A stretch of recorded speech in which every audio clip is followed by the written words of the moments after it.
外面局势乱成一团，为了换取片刻的和平，我这个王国的公主必须嫁给帝国的皇太子。在外人眼里，阿尔西诺这是飞上枝头变凤凰，是天大的好事。这场象征和平的婚礼，对我来说更像是一场无法逃脱的交易。可谁又知道，我这个所谓的公主，其实只是个奴隶生下的私生女。皇太子深情地牵起她的手说：“我的阿尔西诺。”那时候所有人都觉得能嫁给他是天大的福气，连他自己也这么想。在第一世的这场婚礼上，他真的以为自己终于抓住了幸福，可谁能想到，这竟然是噩梦的开始。幽暗深邃的长廊里，他竟然还悠闲地哼着小曲，仿佛不是去阴冷的牢房，而是去参加一场盛大的舞会。随着沉重的大门被推开，那个曾经高贵的公主，此刻正满身血迹地被锁在角落。皇太子微笑着开口：“阿尔西诺，我来看你了。”皇太子看着被锁链困住的阿尔西诺，嘲讽道：“看这眼神，日子过得还不赖吗？”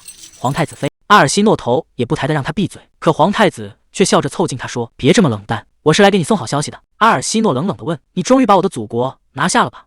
皇太子得意地站起身：“没错，这都多亏了你给的那些消息。”皇太子一脸轻松地炫耀：“你给的那条秘密通道真好用，让我们直接杀进了皇宫深处。虽然那个将军挡了会儿路，但最后还是被我们杀了个干净。”阿尔西诺整个人都僵住了，他颤抖着追问母亲的下落。皇太子却像是在说一件小事：“啊，我们找到你母亲的时候，她早就没气了。”这一刻，他终于露出了最残忍的真面目。看着狼狈不堪的阿尔西诺，他不仅没有半点怜悯，反而觉得这副哭泣的模样非常稀罕。事到如今，已经没有任何退路了。阿尔西诺平静地抬起头问：“你现在就要杀了我，对吧？既然结局已经注定，我只有一个最后的请求，请让我自己动手。”阿尔西诺提出了最后的请求，他想死在自己家乡的宝剑下，保留最后一点尊严。皇太子听完竟然笑了，他装出一副慈悲心肠，随手把剑扔在地上：“拿去吧，这就是你心心念念的破烂玩意。”他甚至懒得亲自动手，只是冷冷地丢下一句永别，便头也不回地走出了牢房。对他来说，这不过是处理掉了一个已经没用的玩物。看着那个烂透了的叛徒扬长而去，阿尔西诺低声咒骂。大门重重关上的那一刻，他缓缓捡起地上的短剑，自嘲这又是一个没法回头的选择，真是个愚蠢的决定。但谁能想到，这把看似普通的银色短剑，其实隐藏着足以翻盘的恐怖力量。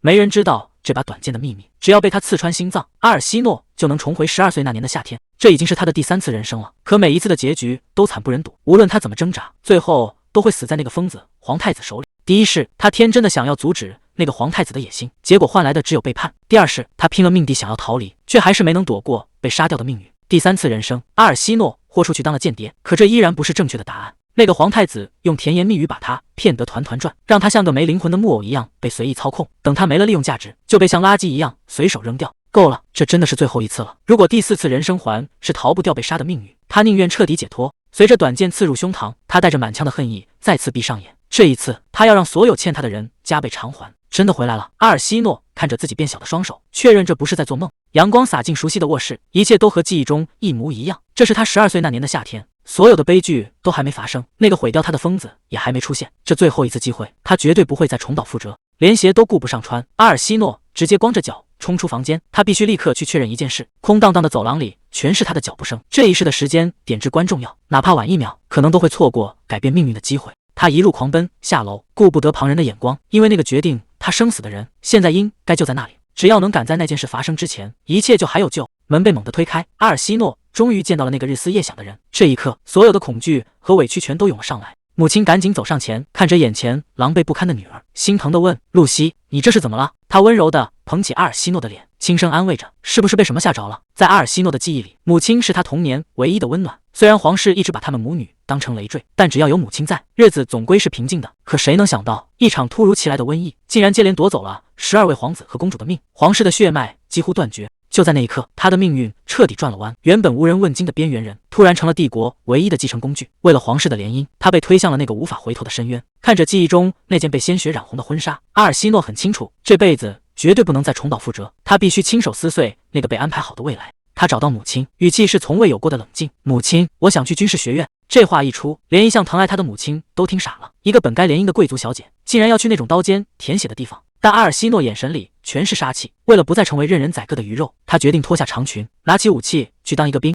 在第2世的时候，阿尔西诺拼了命想要逃离帝国，结果还是彻底栽了。皇太子挡住去路，冷笑着说：“背叛帝国的人该怎么惩罚才好呢？”这一刻他才意识到，所谓的第2次机会，竟然还是没能逃出他的手掌心。皇太子手里的细杆成了他挥之不去的噩梦。皇太子冷冰冰地说：“为了让你哪儿也去不了。”阿尔西诺不停地求饶：“殿下，我知道错了，求求您饶了我吧。”可现在认错已经太晚了，惨叫声划破了黑夜。谁能想到，这位皇太子的手段竟然这么狠？他就这样被锁在荒山野岭整整好几天，手被利刃死定在地上，血流了一地。这种身体上的剧痛，还有被抛弃的恐惧，竟然在漫长的折磨中麻木了。但真正让他崩溃的，根本不是这些。阿尔西诺现在满脑子只有一个念头，那就是这种饥饿感几乎要把他逼疯了。就在这时，皇太子出现在他面前，语气平淡的像是在打招呼：“咱们好久没见了。”阿尔西诺顾不上什么尊严，卑微的跪在地上哀求：“殿下求您给我口吃的，我真的快饿死了。”皇太子似乎早就料到会这样，他轻声说：“我知道你肯定饿坏了。”接着他拿出了提前准备好的东西。皇太子语气轻松地说：“给你带了一份礼物。”可当阿尔西诺看清地上的东西，整个人瞬间如坠深渊。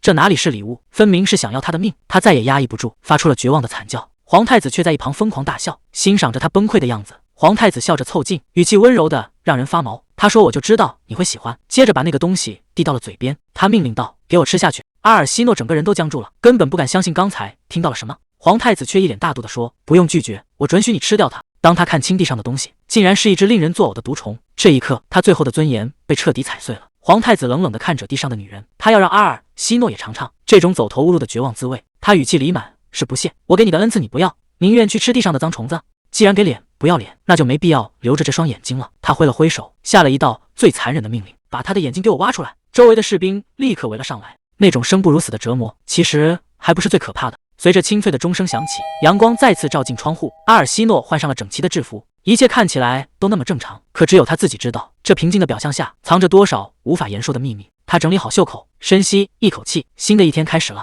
一晃眼，进入军校已经4年了。这4年的每一天，阿尔西诺都没有忘记过那个噩梦。每当闭上眼，前世那些惨痛的画面就会像刀子一样提醒他，绝对不能重蹈覆辙。他拼命变强，不是为了什么荣誉，而是为了保护身边的人，更是为了亲手了结那个仇人，那个让他陷入诅咒命运的皇太子，必须付出代价。为了这一天，他已经准备了太久。阿尔西诺心里很清楚，想要在这个乱世活下去，就必须得到这世上最强的剑。他的目标只有一个，那就是成为像沃尔特·海伯格那样的传奇大将，甚至要彻底取代他。为了这个疯狂的念头，他毅然踏入了地狱般的训练营，耳边全是教官的怒吼：“腿都软了吗？全都给我站稳了！”从养尊处优的女人变成刀尖舔血的兵，这条路注定不好走，但他已经没有退路了。军校的魔鬼训练开始了，泽恩教官的嗓门比雷声还大，他冲着落后的学员咆哮，说：“我曾祖母跑得都比你快，还不赶紧给我加速！”另一边的巴德尔也没逃过毒舌，教官骂他跑得像个软脚虾，照这个速度，还没跑到厕所就要拉裤子里，吓得学员只能拼命道歉。可谁能想到，这在泽恩教官眼里，才仅仅跑了20圈而已。他看着这群快要散架的学员，心里全是嫌弃。他大声呵斥着，让这群废物赶紧动起来。杰罗尼莫心里委屈的不行，狼人和人类的体能根本就不在一个维度上，这种高强度的混编训练简直是要了老命了。阿尔西诺在训练场上拼命狂奔，那股狠劲儿让旁边的杰罗尼莫都看傻了。他忍不住凑过去问：“你是不是昨晚又做噩梦了？怎么一大早就杀气腾腾的？”话还没说完，泽恩教官的咆哮声就到了。他说：“谁要是敢在后面磨蹭，就把谁调到学院顶楼的钟上去。”吓得巴德尔赶紧闭嘴。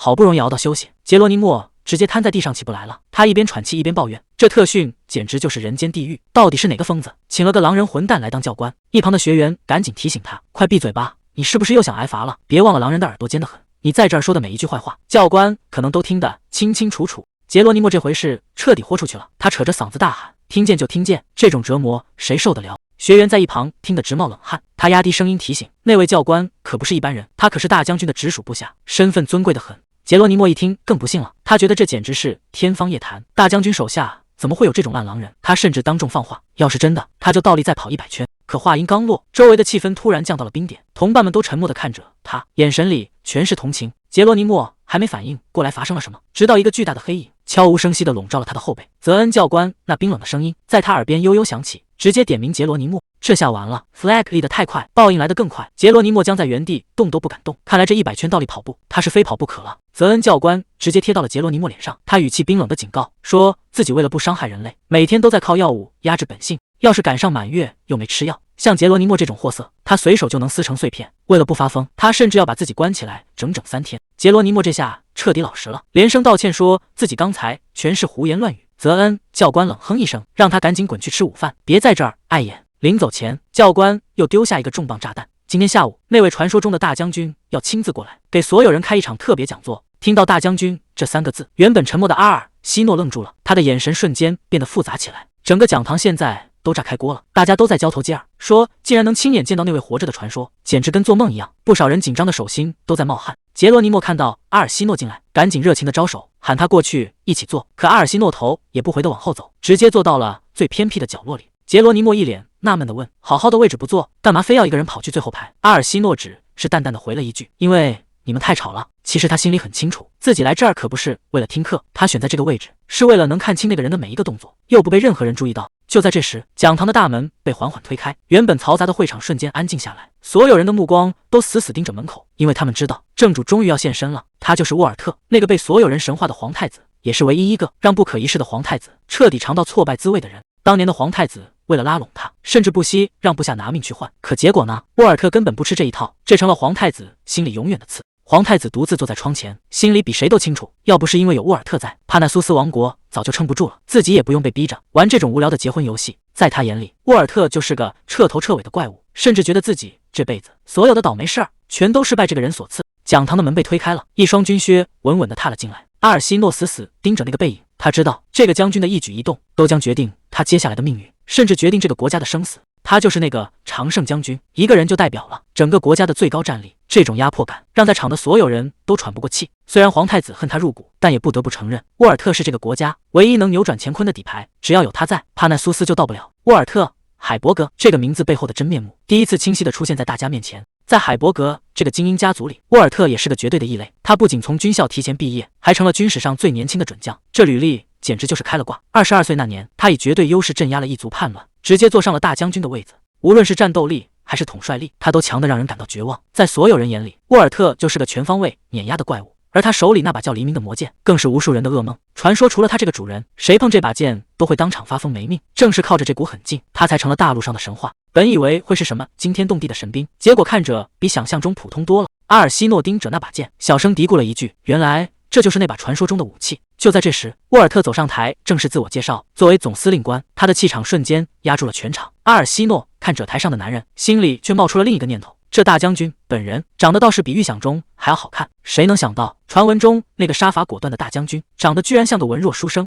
底下的人都在小声嘀咕，这反差也太大了，简直就是个长得好看的学者。沃尔特敲了敲桌子，示意大家安静。他大方表示可以回答任何问题。这下讲堂里彻底炸开了锅，各种稀奇古怪的问题全冒了出来。但在人群之中，阿尔西诺的眼神完全不对劲，他似乎在纠结该怎么开口。看着讲台上意气风发的沃尔特，阿尔西诺心里只有一个念头：一定要把这个男人拿下。他很清楚，沃尔特这种人最看重的就是忠诚，所以必须先刷够好感度，让他彻底记住自己。一个不知死活的学员突然提问，非要揪着沃尔特以前杀掉狼人首领，现在却收留狼人当副官的事不放。阿尔西诺正盘算着，等讲座一结束就去找他单独聊聊，结果半路杀出个程咬金。这问题简直是哪壶不开提压壶。阿尔西诺听得直翻白眼，到底是谁这么没脑子，在这种时候问这种蠢问题？原本好好的气氛全被这几句没分寸的话给毁了。原来当年那场叛乱背后全是沃尔特在操盘，他一边垄断草药抬高物价，一边把一族当成造反的炮灰。就在大家听得入神时，阿尔西诺突然冒出一句：惩治罪犯为什么要扯到种族？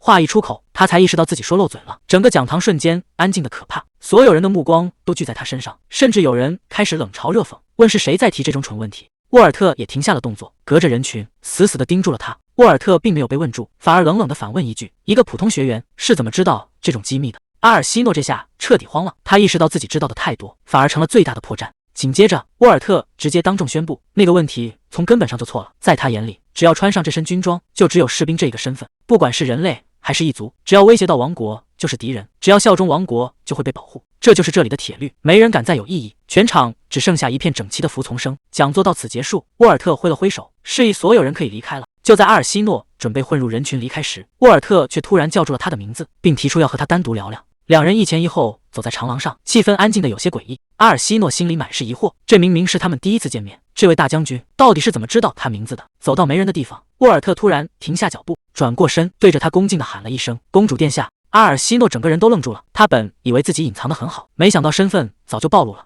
沃尔特淡定地解释说，身为效忠皇室的人，怎么可能认不出自家的公主？他早就听说公主进了学院，只是没想到两人会以这种方式碰面。阿尔西诺觉得很意外，毕竟在皇宫里都没几个人能认出他。沃尔特接着抛出一个重磅消息，他前几天刚见过阿尔西诺的母亲，对方非常担心女儿的安危，他甚至开始劝退，直言军队这种地方太危险，劝他还是赶紧回宫当公主。阿尔西诺听出了对方的关切，但他并不领情，直接回绝说这是他自己的事。在他眼里，阿尔西诺大概只是个乳臭未干的小丫头，根本受不了战场的残酷。阿尔西诺没有争辩，反而冷静地反问了一个问题：皇室里那10位皇子公主到底有几个不是皇后亲生的？面对阿尔西诺的质问，沃尔特坦然承认，整个皇室里只有他一个是私生女，他的母亲甚至连个名分都没有，一辈子都被关在那座华丽却冰冷的离宫里，就像一只被囚禁的金丝雀。阿尔西诺很清楚，如果他现在选择回去，下场只会和母亲一模一样，所以他宁愿在军营里拼命，也不想在那座牢笼里等死。沃尔特沉默了片刻，语气却异常坚定。他说：“无论出身如何，阿尔西诺始终是皇室的一员。”听到这话，阿尔西诺停下了脚步，他转过头盯着沃尔特的眼睛，想确认对方是不是在开玩笑。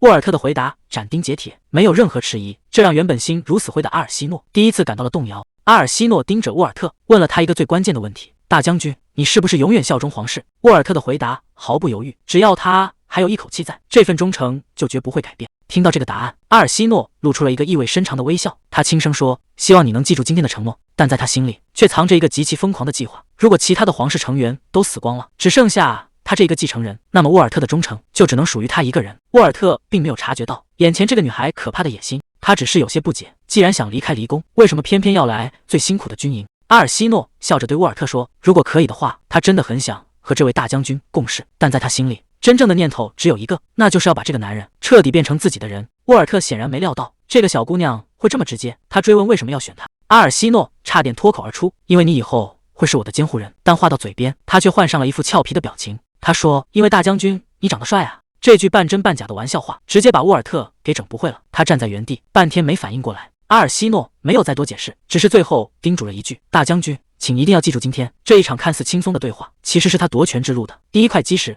沃尔特微微低头，正式称呼她为皇女殿下。这一声称呼意味着他已经认可了阿尔西诺的身份。他郑重地行了一个军礼，并留下了一个承诺。他说会等着阿尔西诺毕业的那一天。看着沃尔特转身离去的背影，阿尔西诺没有说话，但他的眼神里已经没有了之前的伪装。他在心里默默回应：“我也同样期待那一天的到来，因为当两人再次并肩的时候，他要拿到的可不仅仅是一个学员的身份。”转眼2年过去了，阿尔西诺终于等到了这一天。杰罗尼莫推门进来问：“你打算什么时候走？”他无奈地回答：“马上就要动身了。”“你是直接回领地吗？”杰罗尼莫叹了口气说：“是啊，费劲巴拉读完书，结果现在看来这学算是白上了。”杰罗尼莫本来一心想当兵，结果家里出事，他只能回去继承家业。阿尔西诺安慰他，在哪都能发光发热。他自嘲说：“我这垫底的成绩确实不是当兵的料，倒是你这个年纪，第一为什么要回皇宫受罪？”他看着窗外淡淡的说：“我也觉得那不是我的地方。”杰罗尼莫听了直翻白眼：“你可是战术特长生，多少人求着你去当军官？”他这才说出真心话：“回宫只是个幌子，我打算带上母亲去北方找个地方躲起来。”杰罗尼莫吓了一跳：“皇帝能答应吗？”他冷笑一声：“他当然不会答应，所以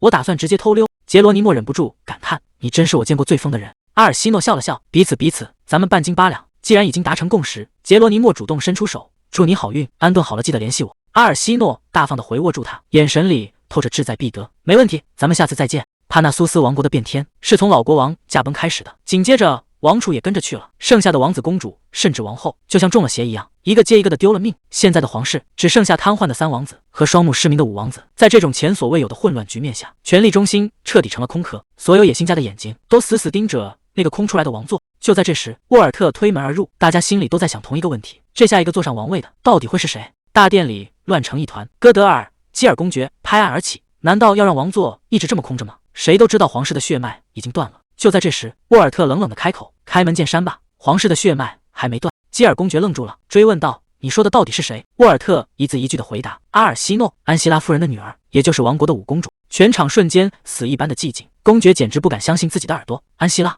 那个奴隶出身的侧妃，这个名字一出来，大殿里的贵族们议论纷纷，说阿尔西诺是来历不明的野种，根本没受过正统的皇室教育。基尔公爵摆了摆手，示意大家安静。他看着沃尔特说：“我明白你的意思，但他确实还没准备好。”沃尔特冷笑一声，直接抛出一个致命的问题：“那我想请教各位，你们现在想选的到底是摄政王，还是真正的新国王？”这话一出，刚才还吵闹的贵族全哑火了，这分明是在揭他们的老底，看他们是想扶持傀儡，还是真心效忠。沃尔特眼神冰冷，提醒公爵说话要小心。接着他话锋一转，让所有人回想一下，王国军队服役信条的第1条到底是什么样的规矩，能让这群野心家闭嘴？训练场上喊声震天，士兵们正庄严宣誓要誓死效忠帕奈苏斯皇室，竭尽全力守护这个国家。沃尔特正要离开，却被瓦妮莎·卢瑟福侯爵夫人叫住了。他摇着折扇，笑着问：“会议这么快就结束了吗？”沃尔特头也不回地回答：“该拿主意的人都走了，留在那也没什么意义。”阿尔西诺压低声音试探道：“其实你只要点个头，自己宣布当国王，大家肯定都会心甘情愿地跟着你，这可是多少人梦寐以求的机会。”沃尔特却表现得异常冷静，他淡淡的回了一句：“我是皇室的守护者，而不是那个要做上王座的人。”他直截了当的断言，基尔公爵绝对当不了国王。瓦妮莎侯爵夫人听愣了，摇着扇子反问道：“如果连他都不行，那还有谁能当你的主人？”沃尔特眼神冰冷的扫过四周，在座的各位，没一个够格当国王。瓦妮莎像是听到了什么笑话，忍不住大笑起来，觉得这简直是无稽之谈。凭什么大家都不行？沃尔特没有废话，直接抛出一个选择题：如果让你在50个垂死的难民和50头分给李明的耕牛之间做选择，你会选哪个？瓦妮莎理所当然的回答：“为了实际利益，当然是选那些牛。”沃尔特冷冷的揭开了真相，这就是政客，只看利益，绝对不肯吃亏。但真正的国王会选择救下那些难民，并同时命令他的臣民把牛也一并交出来。这种霸道又仁慈的逻辑，才是真正的帝王之道，让他们重新拥有活下去的资本。因为国王的职责就是包容并保护所有人，哪怕需要耗费大量的时间，也要引导国家走上正轨。瓦妮莎听得一愣，她有些不敢置信地问：“你觉得那个出身卑微的私生女真的能做到这种地步吗？”沃尔特的回答斩钉截铁：“没错，只有阿尔西诺公主可以。”瓦妮莎收起折扇，语气变得严肃起来。她透露了一个危险的情报：基尔公爵下个月就要重开议会，而且他的领地最近正在招兵买马，这显然是动武的前兆。瓦妮莎最后提醒道：“如果你非要跟整个贵族阶层作对，谁也不知道接下来会发生什么。”面对这种赤裸裸的威胁，沃尔特只是沉默不语。这场权力的游戏已经没有退路了。瓦妮莎摇着扇子，语气圆滑地表明了态度。她说自己绝不会随便站队，只希望这一切能和平收场。沃尔特独自走在长廊上，心里却有些后悔，在没商量的情况下就推举他，确实是有点太鲁莽了。距离他们在普诺莫斯相遇，竟然才过去短短1年，可这1年发生的事比过去10年都要多。沃尔特望着窗外，忍不住担心起那个女孩，她现在到底在做什么？总不至于还在到处躲藏吧？谁能想到，堂堂阿尔西诺竟然又把自己折腾进地牢了。他坐在草堆上直叹气，怎么每次倒霉的都是自己？这次想脱身恐怕没那么容易。也不知道送给母亲的消息到底传出去没有。就在这时，外头传来了守卫粗鲁的喊声，紧接着一块硬邦邦的面包直接砸在了他面前。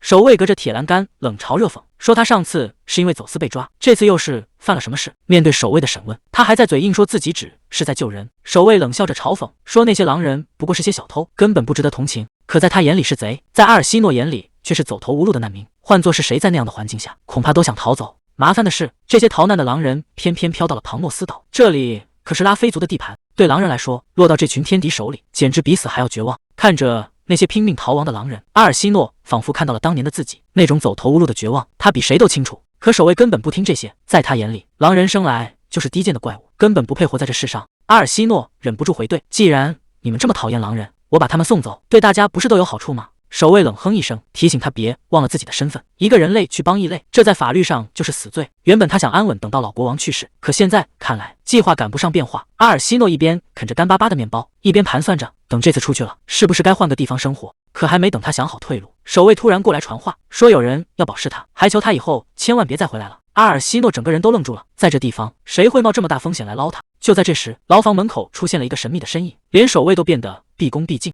沃尔特缓缓开口，语气里带着一丝久违的敬意：“好久不见了，殿下。”阿尔西诺终于离开了那个阴暗的牢房，他把沃尔特请进屋里，一边倒茶一边试探对方的来意。他觉得像他这样的大忙人，总不至于为了见自己一面，就大老远跑到这偏僻的岛上来。可沃尔特的回答却很直接，只要看到他平安无事，这一趟就不算白跑。原来早在1年多以前，他就已经成了阿尔西诺名义上的监护人，甚至还签下了保释文件。看来从那时候起，他就已经预料到这个不安分的殿下早晚会惹出麻烦。阿尔西诺想起自己第一次被抓时那种走投无路的窘迫感，当时他只想随便找个人救命，谁能想到最后出现的竟然是沃尔特。直到现在，沃尔特还在拿这件事打趣，说他帮狼人的老毛病一点没改，甚至连借口都和当年在皇宫时说的一模一样。阿尔西诺尴尬的想找个地缝钻进去，每次在这个男人面前，他总是把自己最狼狈的一面展现得淋漓尽致。为了缓解尴尬，他赶紧把话题扯到了局势上。听说外面又要打仗了，他很担心庞诺斯岛会被卷入战火。可沃尔特却放下了茶杯，眼神里透着一丝玩味。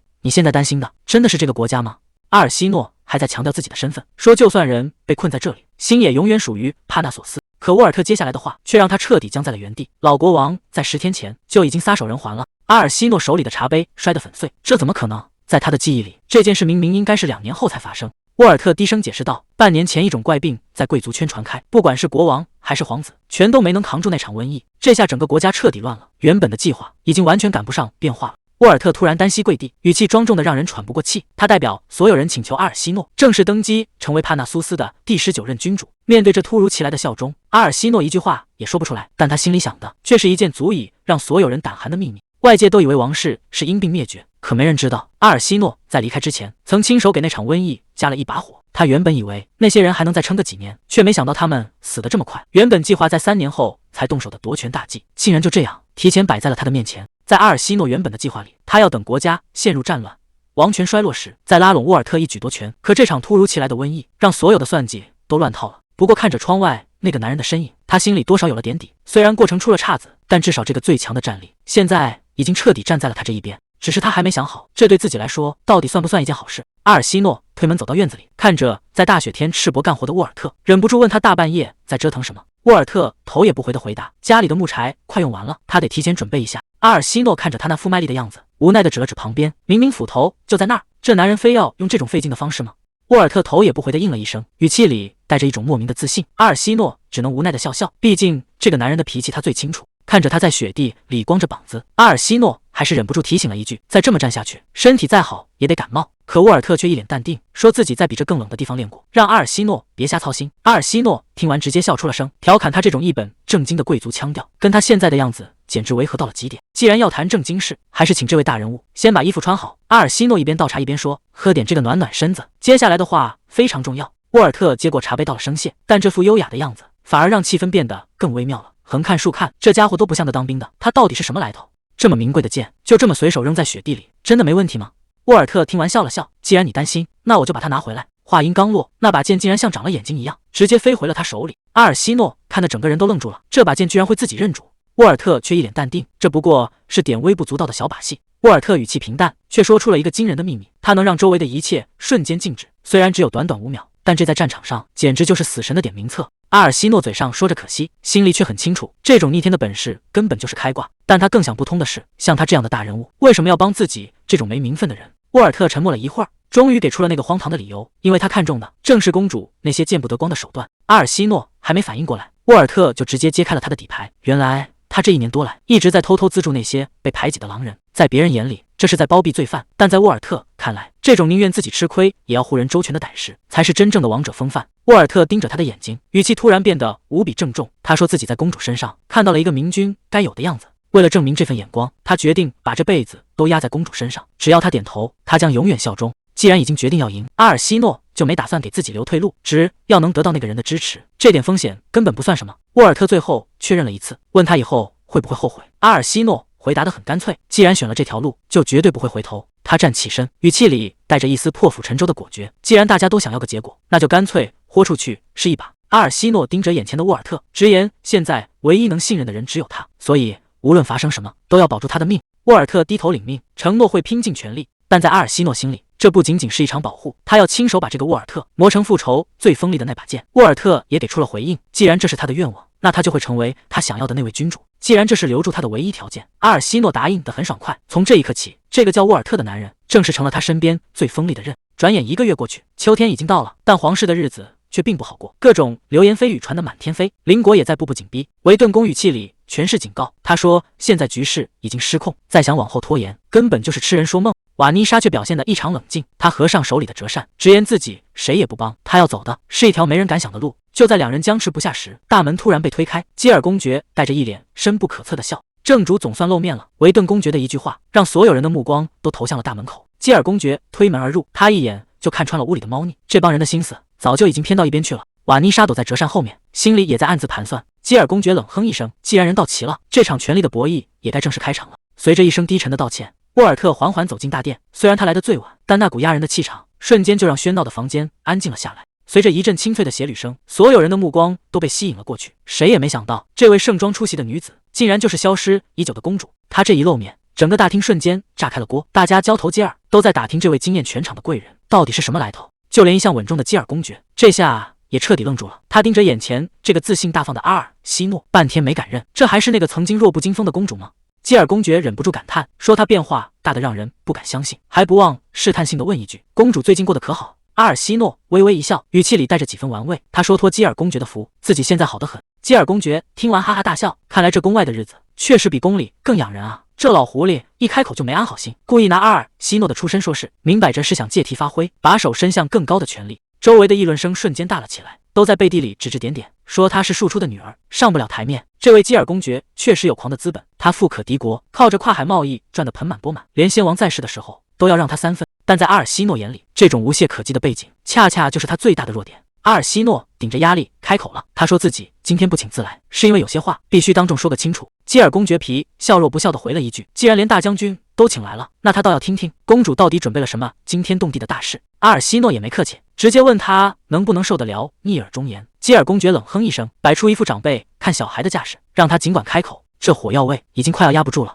阿尔西诺一开口就直戳痛处，他说王位空了这么久，宫里乱成一团，这种荒唐事简直闻所未闻。眼看政务瘫痪，外交回复也一拖再拖，阿尔西诺当众表态，他对各位领主的犹豫不决实在是看不下去了。这话一出，底下的贵人们都坐不住了，有人小声嘀咕，觉得这位公主实在是太放肆。可紧接着，阿尔西诺话锋一转，说他也理解领主们的难处，毕竟选国王是头等大事，肯定的慎之又慎。他放低姿态，提议想给出一份小小的参考。基尔公爵听完冷笑一声，顺着话茬问他，那谁才是那个最合适的人选？基尔公爵表面上客客气气，心里却恨不得让这个碍事的公主永远闭嘴。谁也没想到，他竟然当众宣布，最适合坐上王位的人就是眼前的基尔公爵。这话一出，全场瞬间死寂，连基尔公爵本人都愣在原地，怀疑自己听错了。沃尔特赶紧出声阻拦：“公主，你到底在胡说什么？”他紧接着抛出一个条件，除非公爵能证明自己背后没有帝国的势力。这话直接捅了马蜂窝。基尔公爵冷哼一声，说他简直是在编故事，竟敢指责一个开国功臣，劝他赶紧把话吞回去。可他根本没打算退让，语气平静却步步紧逼：“我可不是在乱说，只是公爵运气不太好，就在你领地的那片海峡，有些事情恐怕已经藏不住了。”他压低声音揭开真相：大批莱肯奴隶正被帝国秘密送往多芬。瓦妮莎立刻察觉到不对，多芬那个地方根本不能打，却偏偏主动挑起战争，这完全不合逻辑。难道说帝国才是这场战争的幕后黑手？阿尔西诺平静地给出了肯定回答：没错，这就是他们的计划。维顿公爵再也听不下去，猛地拍案而起，这简直是疯了。沃尔特站出来作证，这2年公主一直在救助难民，这就是最好的铁证。瓦妮莎听完，决定立刻找将军核实，只要证据坐实，局面就会彻底反转。阿尔西诺心里很清楚，公爵靠着跟帝国做生意发了财，早就成了对方的走狗。他当众撕开这层遮羞布，如果让这种人坐上王位，皇室的脸就彻底丢光了，全世界都会觉得新国王只是帝国的傀儡。基尔公爵这下坐不住了，咬牙坚称这全是瞎猜，甚至耍起无赖，说大不了把条约废了。他还在做最后的挣扎，质问他仅凭一点怀疑就想撕毁跟帝国的条约，毕竟人家现在还没动手。但他心里其实已经虚了。沉默片刻后，还是问出了那句：你到底想要什么？阿尔西诺早就准备好了方案，在局势稳定之前，由公爵出面摄政，而他要亲自守住这个位子。基尔公爵听完冷笑一声，觉得他简直是异想天开。可还没等他嘲讽完，阿尔西诺就抛出了真正的杀手锏。他说自己手里握着瘟疫的解药。这话一出，瓦妮莎彻底坐不住了，毕竟这不仅关乎国家，更关乎他女儿的命。基尔公爵简直不敢相信自己的耳朵，他反问道：你说什么？阿尔西诺心里却在冷笑，他就是要在众目睽睽之下盯着公爵手里的权力，故意激怒这个老狐狸。他直视着对方的眼睛，问他愿不愿意从此全力支持自己。基尔公爵的脸色瞬间变得极其可怕，他一字一顿地重复着：你要我支持你。紧接着他猛地一拍桌子，彻底爆发了。在他看来，什么解药全是骗人的鬼话，连顶级学者都束手无策，他一个公主凭什么能做到？这分明就是为了抢夺王位编出来的弥天大谎。看着基尔公爵气急败坏的样子，阿尔西诺嘴角微微上扬，心里暗暗说了句：抓到你了。他当众宣布，解药确实就在他手里，但他只会分享给那些愿意支持他的人。台下的贵族们一下子炸了锅，觉得这简直太离谱了，甚至有人大声质问：你这是在威胁我们吗？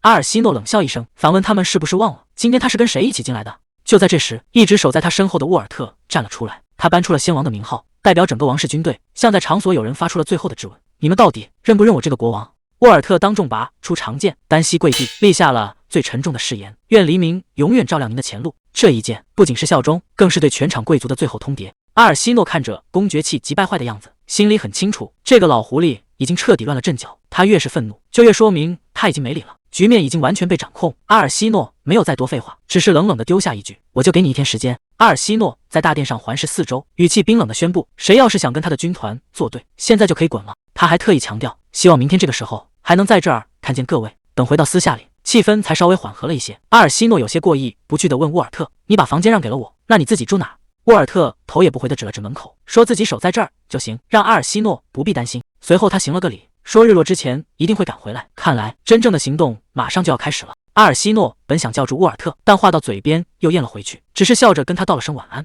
等沃尔特离开后，他独自躺在浴缸里，总算能喘口气了。回想起刚才发生的一切，他发现自己完全猜不透那个男人的心思。原本以为自己今天这么自作主张，沃尔特肯定会大发雷霆，结果他竟然一个字都没多问。在公主前两世的记忆里，这个男人可不是什么善茬，他有个让人闻风丧胆的外号——帕纳苏斯的皇家猎犬。这样一个狠角色，现在居然变得这么沉默，他到底在盘算什么？在公主眼里，将军就像一条绝对忠诚的猎犬，主人说什么就是什么，哪怕是再离谱的要求，他恐怕连眉头都不会皱一下。这种毫无保留的服从，让阿尔西诺心里直打鼓，他也分不清这对自己来说到底是福还是祸。泽恩教官急匆匆推开门，本以为要找将军汇报，结果眼前的景象让他整个人都傻眼了。将军的房间里怎么会坐着一个女人？还没等他反应过来，对方居然先开口了：“泽恩教官，好久不见了，你还记得我吗？”泽恩教官一拍大腿，总算把这名字给对上号了。原来是学院里的那个小丫头阿尔西诺。既然是老熟人，话匣子一下子就打开了。阿尔西诺这次过来，说是为了处理点私事。不过聊着聊着，泽恩教官发现事情不太对劲，将军这几天一直独来独往，行为举止非常反常。阿尔西诺压低声音提醒：“前2天刚好是满月，将军每次前后都要消失3天。”听到满月这2个字，泽恩教官心里咯噔一下。泽恩教官这鼻子是真的尖，隔着老远就闻到阿尔西诺的袋子里有股怪味。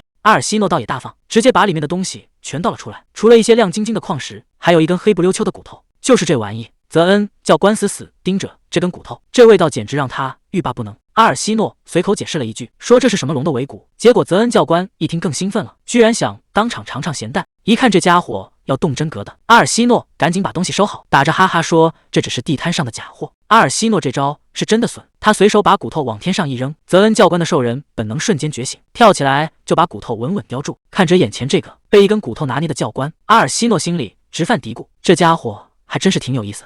就在这时，门外传来了沃尔特的声音，说是晚餐已经准备好了。结果沃尔特推门一看，整个人直接定在原地。泽恩教官正叼着骨头蹲在桌上，那场面简直是大型翻车现场。空气突然安静，谁也没想到这顿饭还没开始吃，气氛就已经尴尬到了极点。沃尔特进屋后倒是没发火，反而主动开口打了个圆场。阿尔西诺虽然嘴上应着，心里却尴尬的想找个地缝钻进去。刚才那根骨头扔的确实有点过火了。沃尔特看了一眼叼着骨头的泽恩教官，没多说什么，只是借口他身体还没恢复，直接把人给支回了房间。泽恩教官虽然平时大大咧咧，但在沃尔特面前那是真听话。临走前他还不忘凑到阿尔西诺耳边，神神秘秘地提到了那块石头。他说要是公主不打算留着，就把那块石头送给沃尔特，保证能看到非常有意思的画面，就当是报答刚才那根骨头了。这下轮到阿尔西诺纳闷了，这块不起眼的石头难道还藏着什么能让沃尔特变脸的秘密？沃尔特还在替那个不省心的副官道歉，说是因为刚过满月，那家伙还没恢复正常，所以刚才那么失礼。阿尔西诺倒是没往心里去，反而觉得是自己做的太过火。他顺势提议，以后私下见面就别叫什么陛下了。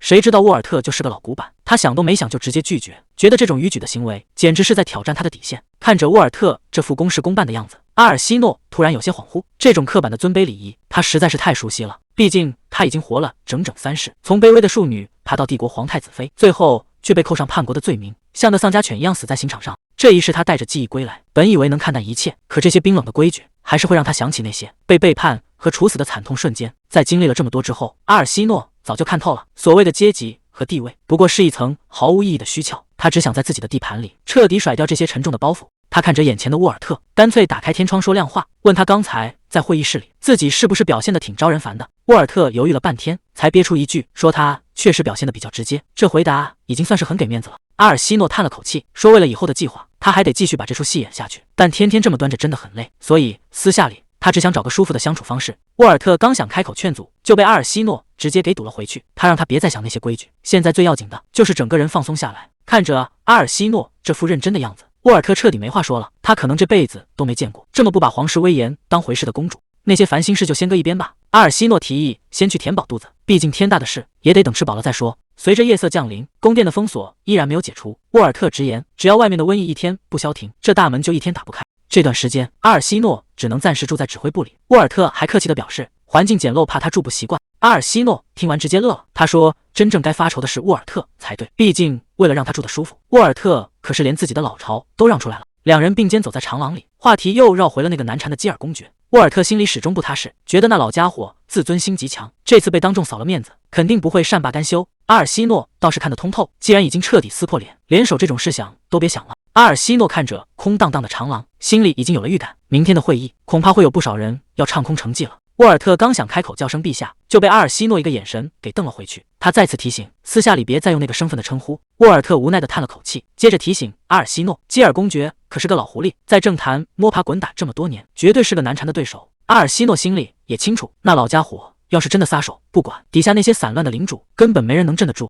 他突然停下脚步，一脸严肃地问沃尔特，如果哪天真的要硬碰硬，对上公爵的骑士团，他到底有没有胜算？沃尔特转过身，语气里透着绝对的自信。他让阿尔西诺把心放回肚子里，只要有他在，这场仗就绝对不会输。有了沃尔特这句保证，阿尔西诺总算吃下了一颗定心丸。剩下的那些烂摊子，就等明天开完会再去操心吧。就在气氛刚缓和下来的时候，阿尔西诺的肚子却不争气的叫了。他笑着打破了尴尬，问沃尔特：“咱们是不是该开饭了？”沃尔特赶紧道歉带路，两人一边聊着晚餐的菜单，一边朝着宴会厅走去。刚才那股剑拔弩张的劲儿暂时消散在了夜色里，可等到了第二天，气氛却瞬间变得不一样了。随着侍从的一声通报，所有人的目光都齐刷刷投了过来。看着这些空下的位置，阿尔西诺不仅没有半点慌乱，反而露出了一丝玩味的笑意。未出席将被视为叛徒，并受到惩罚。另一方面，我会把你们当作忠诚的对象对待。他气定神闲地告诉众人，自己早就预料到会有这一出，甚至还提前准备好了礼物。大门被猛地推开，全副武装的士兵瞬间包围了现场。阿尔西诺优雅地笑了笑说：“我提前准备了一份大礼，看这人数，正好一个都不差。”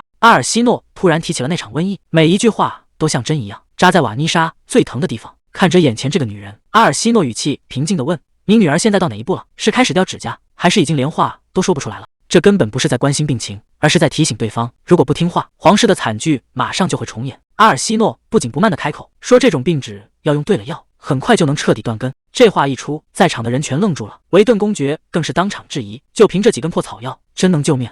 但这可是对方唯一的希望。瓦妮莎已经顾不上许多，只想知道这到底是不是真的。阿尔西诺给出了2个月的期限，随后又拿出一个神秘药瓶，接下来的这个要求才是整场交易的关键。谁能想到，阿尔西诺竟然在众目睽睽之下，直接甩出了最致命的证据。他指着那瓶药水说：“这就是导致怪病的元凶，更是害死先王的真正原因。”全场瞬间炸开了锅。原来所谓的长生不老药，根本就是催命的毒药。更绝的是，他当众揭穿了那场大火，就是为了销毁证据。这下，某些人的狐狸尾巴是彻底藏不住了。皇室不可能没听到风声，关于长生不老药的传闻，其实从一开始就是第一王妃撒下的诱饵。这事儿到底该怪谁呢？后悔已经没用了，当初就不该让女儿碰那种药，现在谁都脱不了干系。瓦妮莎找了个借口准备离开，手里还死死攥着那株草药，只要能回到孩子身边，或许还有一线生机。就在他以为能全身而退时，死神已经等在暗处了。在这戒备森严的塔楼深处，亚历杭德罗竟然直接下了死手。那个贱人早就该让他彻底消失，现在这种局面真是让人火大。看来这场晚宴的陷阱已经让他彻底撕破了脸。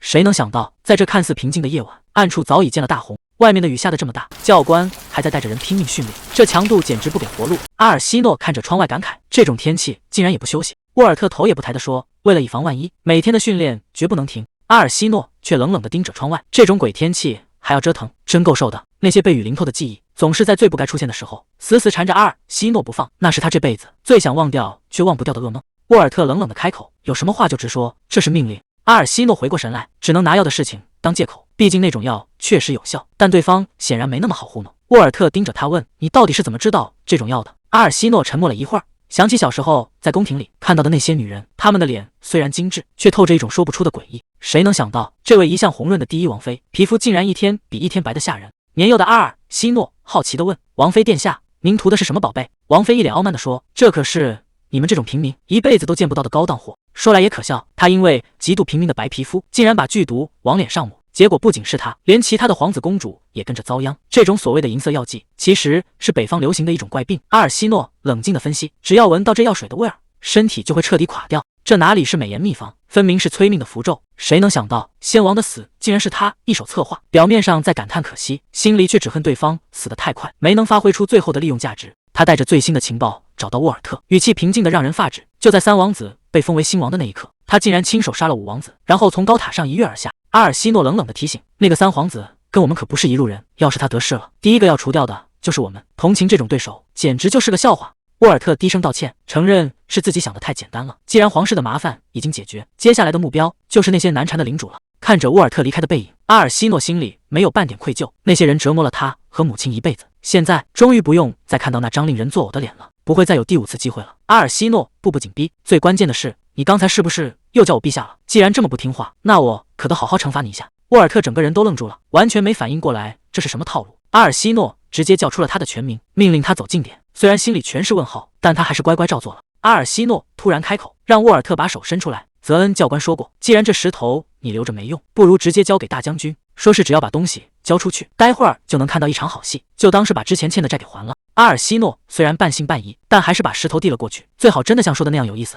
阿尔西诺随手掏出2块石头，居然想以此来贿赂沃尔特，只要他答应以后不再叫自己陛下，这2块石头就全归他了。沃尔特简直不敢相信自己的耳朵，为了2块破石头，他竟然真的开始犹豫了。眼看阿尔西诺要把手收回去，他赶紧一把抓牢，行吧，以后全都听你的。沃尔特看着手里的石头，这花纹确实少见，他随口调侃了一句，说阿尔西诺这次可是亏大了，反正不管送不送礼，他最后都会听命行事。阿尔西诺却笑着摆了摆手，说送礼是为了让2人相处更轻松，要是凡事都靠命令，那多没意思。谁能想到一向冷冰冰的沃尔特竟然温柔地道了谢，还说会好好泽恩惜这份礼物。这下轮到阿尔西诺接不住话了，他怎么也没想到，一颗普通的石头居然能让这位大将军这么感动。看来每个人的品味还真是让人捉摸不透。阿尔西诺笑着说，看你心情变好了，接下来你可有的忙了。沃尔特还没反应过来，以为只是宫廷要大换血，根本没往别处想。阿尔西诺神秘地留下一句，待会儿你就知道了，只留下沃尔特一个人在原地发懵。谁能想到，还没等他琢磨明白，泽恩就火急火燎地冲了进来，大事不好了，将军出大问题了。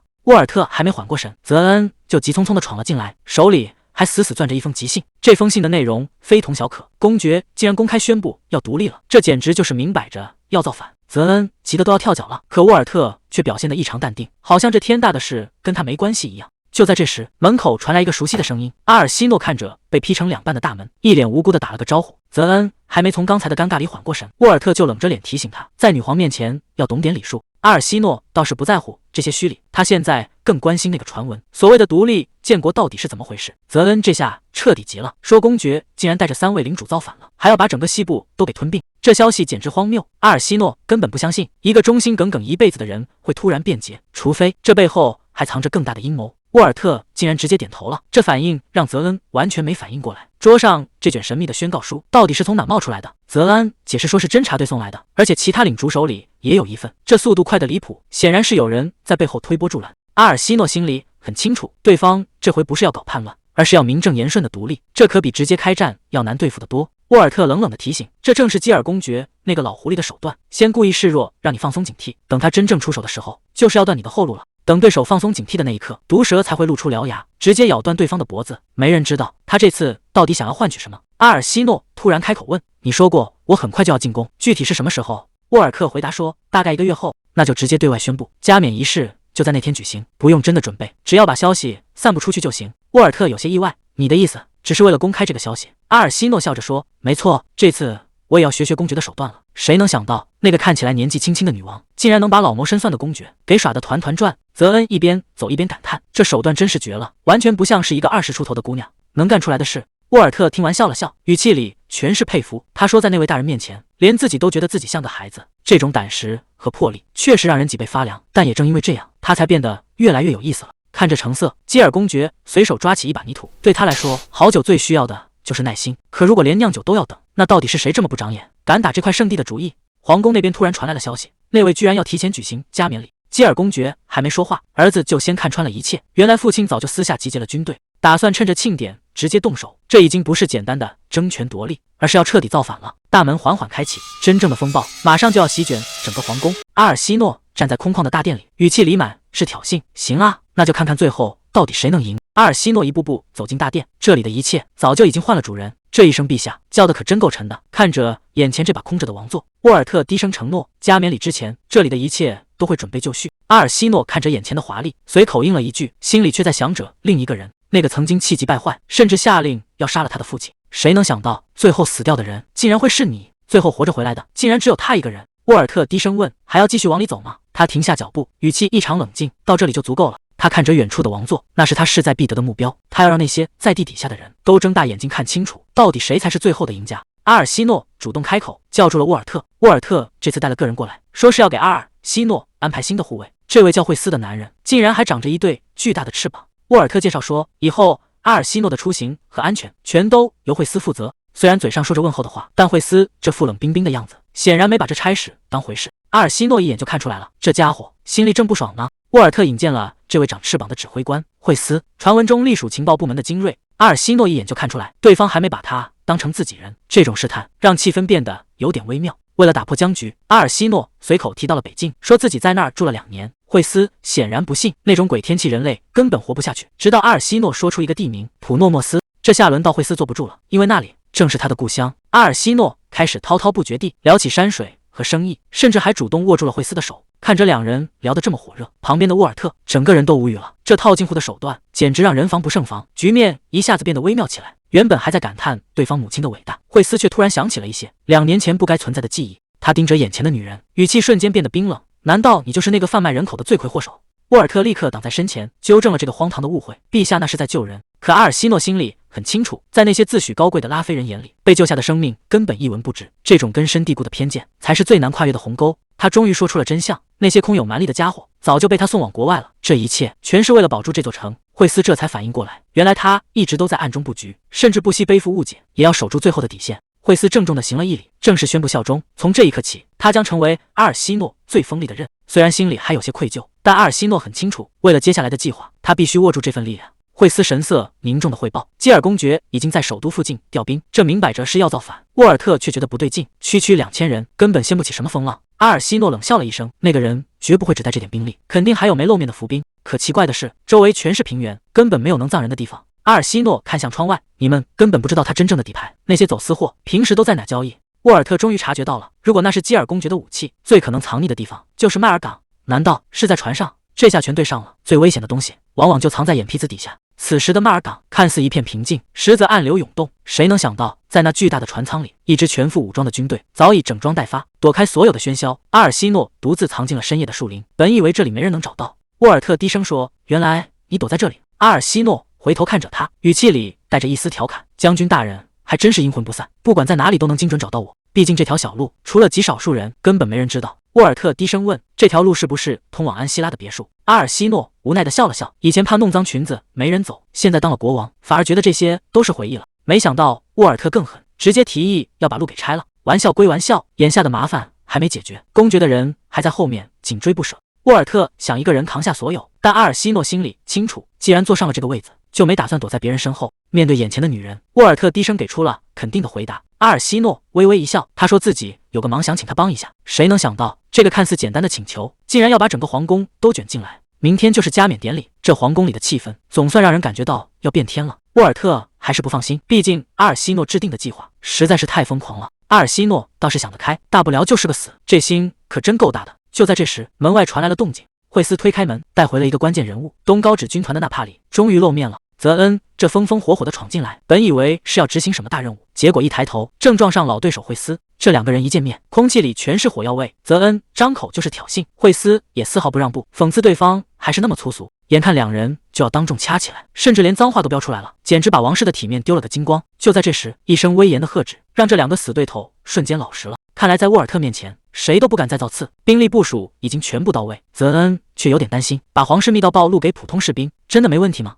阿尔西诺倒是无所谓，只要能赢，以后的麻烦以后再说。既然已经没有退路，沃尔特当场下令，让泽恩担任黑鹰营的代理指挥官。这一战必须万无一失。沃尔特下达了死命令，不管发生什么，保住那位的命才是第一位的，哪怕要违抗圣旨，也必须先把人带走。惠斯很清楚，这次的任务根本没有退路。阿尔西诺想要在加冕礼上亲手抓住那个公爵，但这还远远不够，他还需要一张足以扭转局势的王牌。沃尔特却只担心一件事，这个计划真的能保证他的安全吗？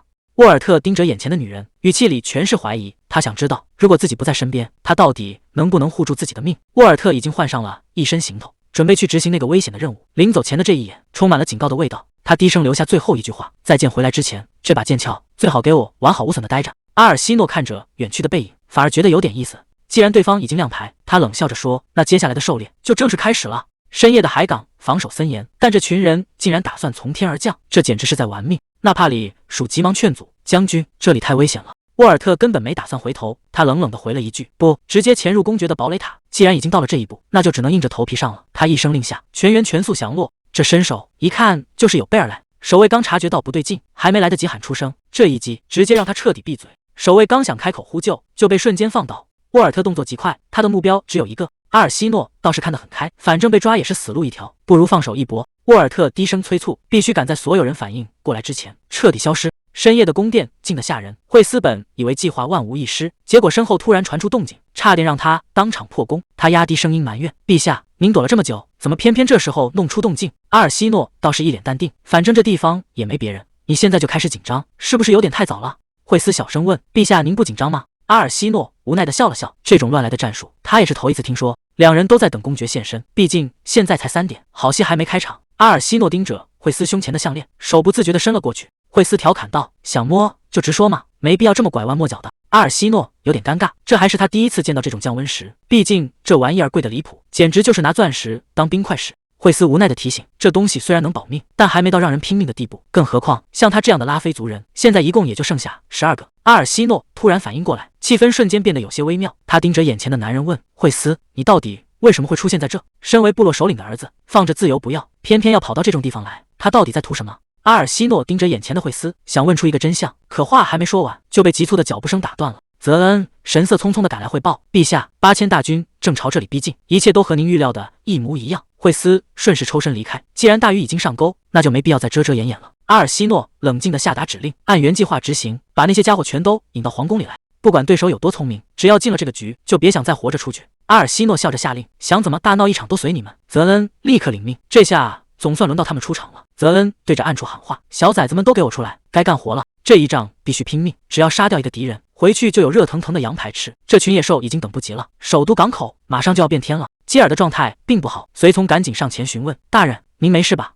他摆摆手势，一别声张：“现在先头部队已经得手，计划正按部就班的进行。”他下达了最后的死命令：全军出击，天亮之前必须拿下皇宫。在他看来，决定这场战争输赢的，从来不是正面的厮杀，而是背后那些密不透风的算计。基尔故意露出破绽，想用2000兵力当诱饵，把对方彻底绕进去。他冷笑着下令：只要进了皇宫，就点燃迎宾箱，让那些狼人全部倒下。守卫有些犹豫，毕竟这招连自己人也会波及，但他根本不在乎，只要能抓住那个女人，这点牺牲在他眼里根本不算什么。皇宫里瞬间乱成一团，谁也没想到这香气竟然是致命的陷阱，场面彻底失控了，所有人都在拼命逃命，身后的追兵根本不打算放过他们。泽恩大声下令：快撤到里面去，保护好女王陛下。都这种时候了，竟然还有心思开玩笑，这烟味重的简直像在烤羊排。泽恩气得够呛，少废话，能多拖住一个是一个。这所谓的欢迎仪式，看来从一开始就是一个巨大的陷阱。时间只剩下最后10分钟，捏鼻子躲着也没用，必须速战速决。泽恩随手一挥，就把偷袭的士兵放倒在地。看着眼前这个烂摊子，他一时间竟然不知道该怎么收场。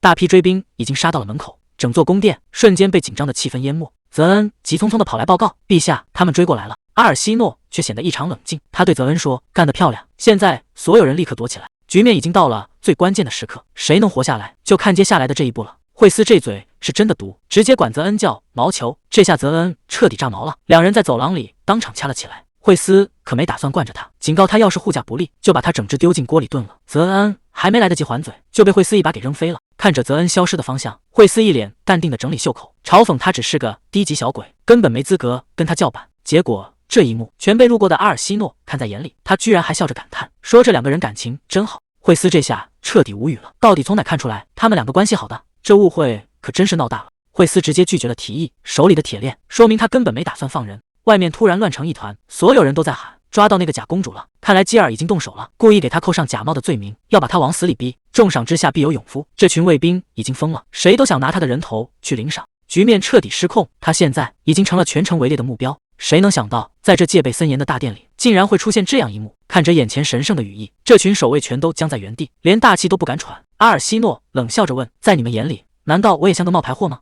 这下麻烦了，面对这种压倒性的气场，谁还敢动手？场面一下子全乱了，守卫们急得团团转，又是叫人又是调弓箭手。可谁能想到，被围攻的阿尔西诺反而更嚣张，他居高临下的看着这群人，语气平淡的吓人，只要现在投降，就能捡回一条命。旁边的惠斯都听笑了，这种时候还敢威胁别人，胆子确实不是一般的大。两人根本没打算纠缠，趁着夜色直接飞走，毕竟天亮之前还有更重要的事情要办。深夜的城墙上，气氛突然变得肃杀，士兵们纷纷行礼，称呼眼前的阿尔西诺为陛下。阿尔西诺压低声音问：这一路上没被人发现吧？惠斯早就做好了准备，不仅熄灭了哨塔的灯火，还布下了谁也想不到的埋伏。看着惠斯领命离去，阿尔西诺知道最后的时刻终于到了，他冷冷地看向远方，下达了死命令：封锁皇宫，一个也别想跑。随着这一声死命令，整座城堡一下子被围得水泄不通。一抬头，四周全是黑漆漆的建筑，城内已经乱成了一锅粥。谁也没想到，在这种节骨眼上，阿尔西诺竟然站了出来。他瞄准的目标根本不是底下的士兵，而是那个致命的机关。随着一声巨响，沉重的城门彻底锁死。这下谁也别想出去了。底下的守卫全懵了，纷纷大喊：“这是怎么回事？”谁也没想到，援军还没等来，埋伏先到了。这下防线彻底乱了套。阿尔西诺冷静地说：“现在的重点是孤立敌人，只要撑到援军抵达，就能彻底瓦解他们的士气。”就在这关键时刻，天边划过一道白影。陛下，咱们的强援终于露面了。谁能想到，这些看似不起眼的布袋，竟然成了致命的引子。惠斯猛地抬起手，低声下令：“点火！”瞬间，整个庭院化作一片火海，局面彻底失控了。惠斯看着眼前的阿尔西诺，大声喊着：“陛下，您没事吧？”他轻声许下承诺，等这一切结束，会带他去皇宫的温泉疗伤。阿尔西诺冷静下来，第一件事就是下令让城墙上所有的士兵撤退。这下基尔彻底疯了，城门被大火封死，他只能在外面无能狂怒。看着这个曾经不可一世的男人，阿尔西诺知道最后的清算时刻到了。原本的计划是把那个女人当成傀儡，在建国大典上推她上位。基尔看着远方，语气里透着一丝玩味，看来他已经等不及要动手了。他转过头问阿特林德：“你是不是早就知道什么了？”接下来的这句话足以让所有人屏住呼吸。如果我成了国王，也就意味着你也会成为下一任国王。阿特林德犹豫着开口：“可是哥哥已经拥有一切了，我怎么能去抢他的位置？”基尔却根本不在乎，在他眼里，国王已经过得够好了，而这个从小因为一只眼睛就被全世界嫌弃的儿子，才是他最心疼的人。他看着阿特林德说：“好孩子，父亲要把这整个天下全都补偿给你。”谁能想到，这份沉重的父爱竟然要用漫天的战火来交换？这下全乱套了，前线失联，侦察兵失踪，到处都是大火。基尔气急败坏地吼道：“4000人的精锐怎么可能被那群废物给端了？”他这才反应过来，之前的撤退全是诱饵，自己这是彻底中计了。就在这时，守卫慌慌张张地跑来：“大人，敌方大军杀过来了！”这回他是真的无路可逃了。谁能想到，大司令官的人马竟然来得这么快？基尔这下彻底算错了，眼前的兵力规模根本不是他能应付的，对方完全没打算留活口。密集的箭雨落下来，局面一下子就失控了。基尔还在歇斯底里的指挥，可手下的人早就吓破了胆。看着满地的残兵败将，他终于意识到自己已经无路可退了。战场上一片狼藉，基尔还没缓过神来，局面就发生了意想不到的变化。传令兵大声喊道：“女王，陛下有令！”这突如其来的变数让原本混乱的现场瞬间死寂，所有人的视线都集中在了一起。这一封信恐怕要让整个局势彻底翻盘。这封信简直就是赤裸裸的羞辱，对方不仅让他立刻投降，还嘲笑他白忙活一场，说自己早就已经不在宫殿里了。基尔这下彻底气炸了，他宁可死也绝不投降，甚至还要拿信使的命来泄愤。就在他准备动手的时候，沃尔特赶紧出声拦住了他。这种时候要是真见了血，后果恐怕谁都承担不起。谁能想到对方竟然留了这么一手，阿特林德居然落到了他们手里。基尔彻底急红了眼，大声吼着让对方放人，可手握剑刃的人根本不为所动。眼看剑锋已经划破了皮肤，基尔最后的心理防线瞬间崩塌了。沃尔特等的就是这一刻，现在摆在他面前的是一个要命的选择，是要救儿子的命，还是选择投降？沃尔特冷冷的开口：“你是打算继续死撑，还是拿你儿子的命来换？现在的局面，你应该比谁都清楚，你已经彻底输了。”看着被剑架在脖子上的儿子，基尔整个人都僵住了。难道这辈子的野心和梦想真的要在这里全部打水漂了吗？谁能想到，堂堂皇室秘密通道竟然连接着这种破地方？惠斯忍不住抱怨：“陛下，您的心理素质可真够好的。”阿尔西诺无奈地笑了笑，这种时候有个能躲的地方就不错了。他看着惠斯那副嫌弃的样子，故意打趣道：“你可是个军人，怎么连这点环境都受不了？”惠斯一脸严肃地反驳：“当兵又不代表要干脏活，我这辈子最讨厌的就是虫子了。”谁能想到，堂堂女皇阿尔西诺竟然徒手抓起一只蟋蟀。阿尔西诺笑着调侃：“看你这表情，是想动手打我吗？”惠斯显然被气得不轻，这分明是在故意找茬。可接下来的话却让气氛瞬间降到了冰点。阿尔西诺淡淡地问：“你吃过这东西吗？”看着他认真的眼神，惠斯这才意识到，这根本不是什么玩笑，而是他曾经真实经历过的地狱。阿尔西诺冷笑着说：“这个猎物确实比之前的更有滋味。”门外传来急促的喊声，阿尔西诺头也没回，只是淡淡的说了句：“进来。”守卫连滚带爬的冲进屋，带回了一个天大的好消息：公爵已经彻底认输了。惠斯也紧随其后，语气里满是藏不住的兴奋：“陛下，这场仗我们彻底赢了！”谁能想到，面对这翻天覆地的胜利，阿尔西诺竟然冷静的可怕。他只是轻声吩咐：“我要睡2个小时，到时候再叫醒我。”这下尴尬了，面对这种离谱的要求，守卫整个人都听傻了。但不得不承认，眼前的阿尔西诺确实美得让人移不开眼。画面一转，前世帝国的皇宫里，女仆一边忙活一边感叹：今晚的这场宴会，她注定是唯一的焦点。今天是阿尔西诺的生日，可他心里一直没底，那位殿下今天真的会来吗？就在大家都以为他要缺席这场宴会的时候，一个熟悉的声音突然响了起来：“阿尔西诺生日快乐！”谁能想到，皇太子竟然真的出现了，还带着精心准备的鲜花。这下轮到他彻底愣住了，明明说好今天不来的，他到底在玩什么花样？皇太子笑着说：“心爱的配偶过生日，他怎么可能不来？他原本还在庆幸，只要守住秘密通道的钥匙，暂时就是安全的。”看来是自己多虑了。眼前的男人似乎只是想送个惊喜，他递过来一个精致的盒子，语气温柔的让人沉醉，说他一定会喜欢。可就在打开盒子的那一刻，所有的美好瞬间崩塌，尖叫声响彻了整个大厅。听说王妃最近思乡心切，整天就只顾着逗猫，难怪那小家伙对我这么亲近。皇太子凑到他耳边低声说：“这么漂亮的一张脸，要是毁了，那可真是太可惜了。”阿尔西诺整个人都僵住了，半天说不出一句完整的话。皇太子笑着提醒他：“我早就说过了，只要你交出皇室密道的地图，我绝不会再为难你。”如果他不是顶着皇太子的头衔，这种杀人如麻的怪物早就该被送上断头台了。为了亲手了结这个混蛋，我带着满腔恨意重新回来，甚至不惜代价登上了王位。现在我手里握着神剑，这一次我绝不会再失手了。刚才那恐怖的咒骂，就像要把人彻底撕碎，原来只是一场噩梦。阿尔西诺猛地睁开眼，发现守在身边的竟然是沃尔特。他低声问：“你还好吗？”这里不是皇宫，也不是总部，而是他私人的宅邸。沃尔特低声汇报：“敌军已经撤退，基尔公爵也被关进了大牢。辛苦你了，剩下的交给我，你赶紧去休息吧。”沃尔特却摇了摇头，反倒提醒他还在发烧，而且昨晚一直缠着他不放。这下轮到他猛了，自己居然还有这种不为人知的一面。阿尔西诺还没反应过来，沃尔特已经靠了上去。他低声说了句：“这样可不行，那就要醉了。”还没等对方开口，他竟然直接把人带走了。沃尔特低声说：“本来有很多话想问你，但现在看你平安无事，我就已经知足了。”阿尔西诺有些无奈，在你面前，我感觉自己像个小孩子。他接着问出一个关键问题：守住皇宫的那2000名士兵，你到底是从哪找来的？谁能想到，沃尔特给出的答案竟然是那些根本不是士兵，而是他借来的领地农民。如果当时真的打起来，后果简直不敢想象。虽然这次赢得很漂亮，但沃尔特显然并不打算就这么轻易放过他。他语气冰冷地说：“以后绝对不准再这么胡来。”这一路上，他整颗心都是悬着的。阿尔西诺自知理亏，只能缩在被子里不敢吭声，毕竟这次确实是玩命。沃尔特俯下身，眼神里透出一股狠劲，那个把他害成这样的混蛋，他绝对会亲手解决掉。这下对方恐怕连求饶的机会都没有了。沃尔特看着刚醒来的阿尔西诺，以为他只是做了一场噩梦，可阿尔西诺却冷冷地说：“梦里见到了那个恨之入骨的人，真后悔没在梦里多留一会儿，好亲手砸碎那家伙的脑袋。”这种刻骨铭心的仇恨让阿尔西诺根本无法平静。沃尔特直接按住了他的手：“既然是你的敌人，那就是我的死对头。你不需要亲自动手，告诉我他是谁，我会把他的项上人头带回来。”谁能想到他刚才那句杀气腾腾的威胁，竟然让阿尔西诺彻底乱了阵脚。沃尔特低声问：“是不是身体不舒服？”甚至开始怀疑他是不是在故意诱惑自己。阿尔西诺直接摊牌了：“如果你真想让我嫁给你，就别再说那种杀人的疯话。”这一下轮到沃尔特愣在原地，局面瞬间变得有点失控。他语气变得非常危险：“如果你不想让我现在就扑过去，最好立刻离开这里。”阿尔西诺突然发火，指着门让沃尔特赶紧滚。这下把对方都给整懵了。等房间里只剩他一个人，刚才的愤怒瞬间消失，取而代之的是一种疯狂。光是听到要拿他的项上人头，就让他觉得无比兴奋。但这还远远不够，他需要一个完美的圈套，一个让他绝对逃不掉的死局。毕竟这一世是他最后一次复仇的机会，那个混蛋必须死。阿尔西诺暂时解决了眼前的麻烦，但他很清楚，山中无老虎，剩下的那2只狐狸很快就要坐不住了。布置第2个陷阱比想象中还要耗费精力，他现在只想闭上眼，彻底睡个好觉。谁能想到，所谓的战争，最后全变成了写不完的公文。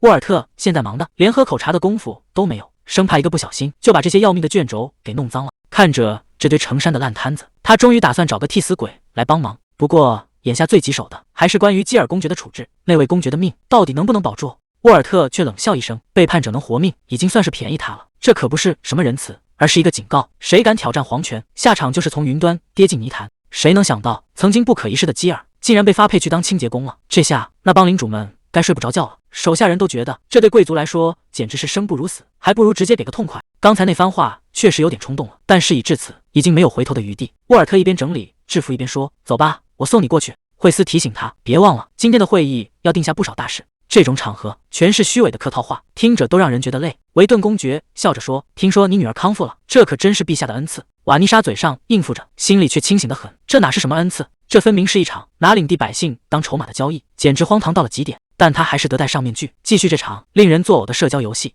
为了那点领民的命，居然敢去冒这种险，真不知道该说他勇敢，还是说他太天真了。他冷笑着戳穿现实，皇帝那些漂亮话，也就只有他会当真。这脑子确实该清醒清醒了。维顿公爵被对得哑口无言，只能拿尊严当挡箭牌。可在这场博弈里，面子最是不值钱。看着他得意离开的背影，他心里这口气显然还没顺下去。维顿公爵正盯着基尔的家产，觉得这块肥肉已经是自己的囊中之物了。就在这时，沃尔特带着阿尔西诺推门而入，全场瞬间安静了。谁都没想到，阿尔西诺今天竟然没穿礼裙，而是换上了一身笔挺的军装。这副打扮明摆着是要来硬的，底下的贵族们全都看傻了。阿尔西诺坐定后直接摊牌，今天的议题只有一个，那就是基尔领地的继承权到底归谁。这么大一块肥肉，居然不收回王室，反而要交给外人来管。瓦妮莎这番话一出，在座的老狐狸们个个都坐不住了。布维霍尔第一个跳出来，表面上是在提建议，实际上是在试探底线。他提议让2个领主共同治理，这算盘打得真响，摆明了是想分一杯羹。阿尔西诺冷冷地反问一句：“为什么呢？”这下气氛彻底降到了冰点。布维霍尔突然提议要让2位领主共同治理，表面上是在帮忙分担，谁能想到这老狐狸竟然主动送礼？这帮人打的算盘可精了，只要权力一分散，功劳全是皇室的，麻烦却全丢给下面的人。阿尔西诺当场拍板，既然提议这么好，那就按你说的办。可就在这时，他话锋一转，真正的后手才刚要亮出来，他这一开口，直接要把领的收益分一半给王室。这群贪心的贵族一下子全坐不住了。既然要分蛋糕，那就要看看谁拿大头。西海岸的港口那可是流油的金矿，谁能抢到手，谁就是以后的土皇帝。这帮人刚才还是一伙的，现在为了抢地盘，当场就开始翻脸。维顿公爵拍案而起，这出狗咬狗的好戏才刚刚拉开序幕。瓦妮莎还没意识到自己已经把天聊死了，他还在那儿显摆，觉得自己才是外交的最佳人选。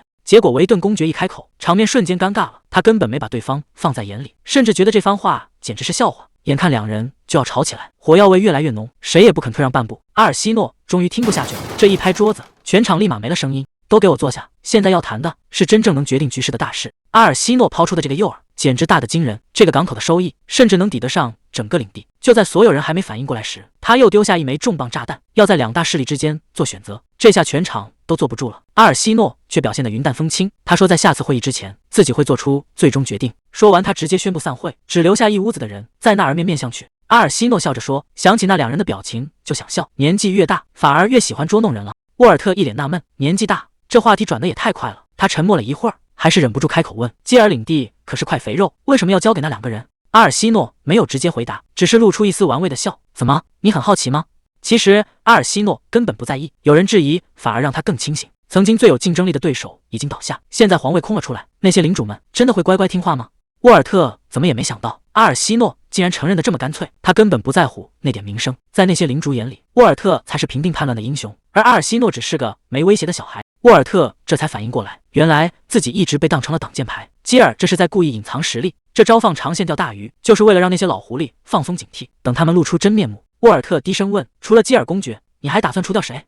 活了这么多次，见过的人多到数不清，有的人每次见面都不一样，但有的人却始终没变过。沃尔特就是这种人，哪怕是在之前的几辈子，他也一直守着这座城，直到战死到最后一刻。这种骨气在那个乱世里太罕见了，毕竟其他的领主要么早就跑路了，要么就是第一个投降。这就是为什么他注定和别人不一样。内部情报被泄露，贵族里竟然全是内鬼，这国家已经烂透了。阿尔西诺这次亲自出马，就是要看看那个人会不会再次选择背叛。他终于赶到了神殿，这里还藏着一个关键人物，那是一个曾和沃尔特并肩作战、守到最后一刻的人。阿尔西诺低声说：“抱歉，让你久等了。”刚进大殿，就有一个代号61的小僧侣过来给他们带路。阿尔西诺觉得很奇怪，这地方的人难道都没有名字吗？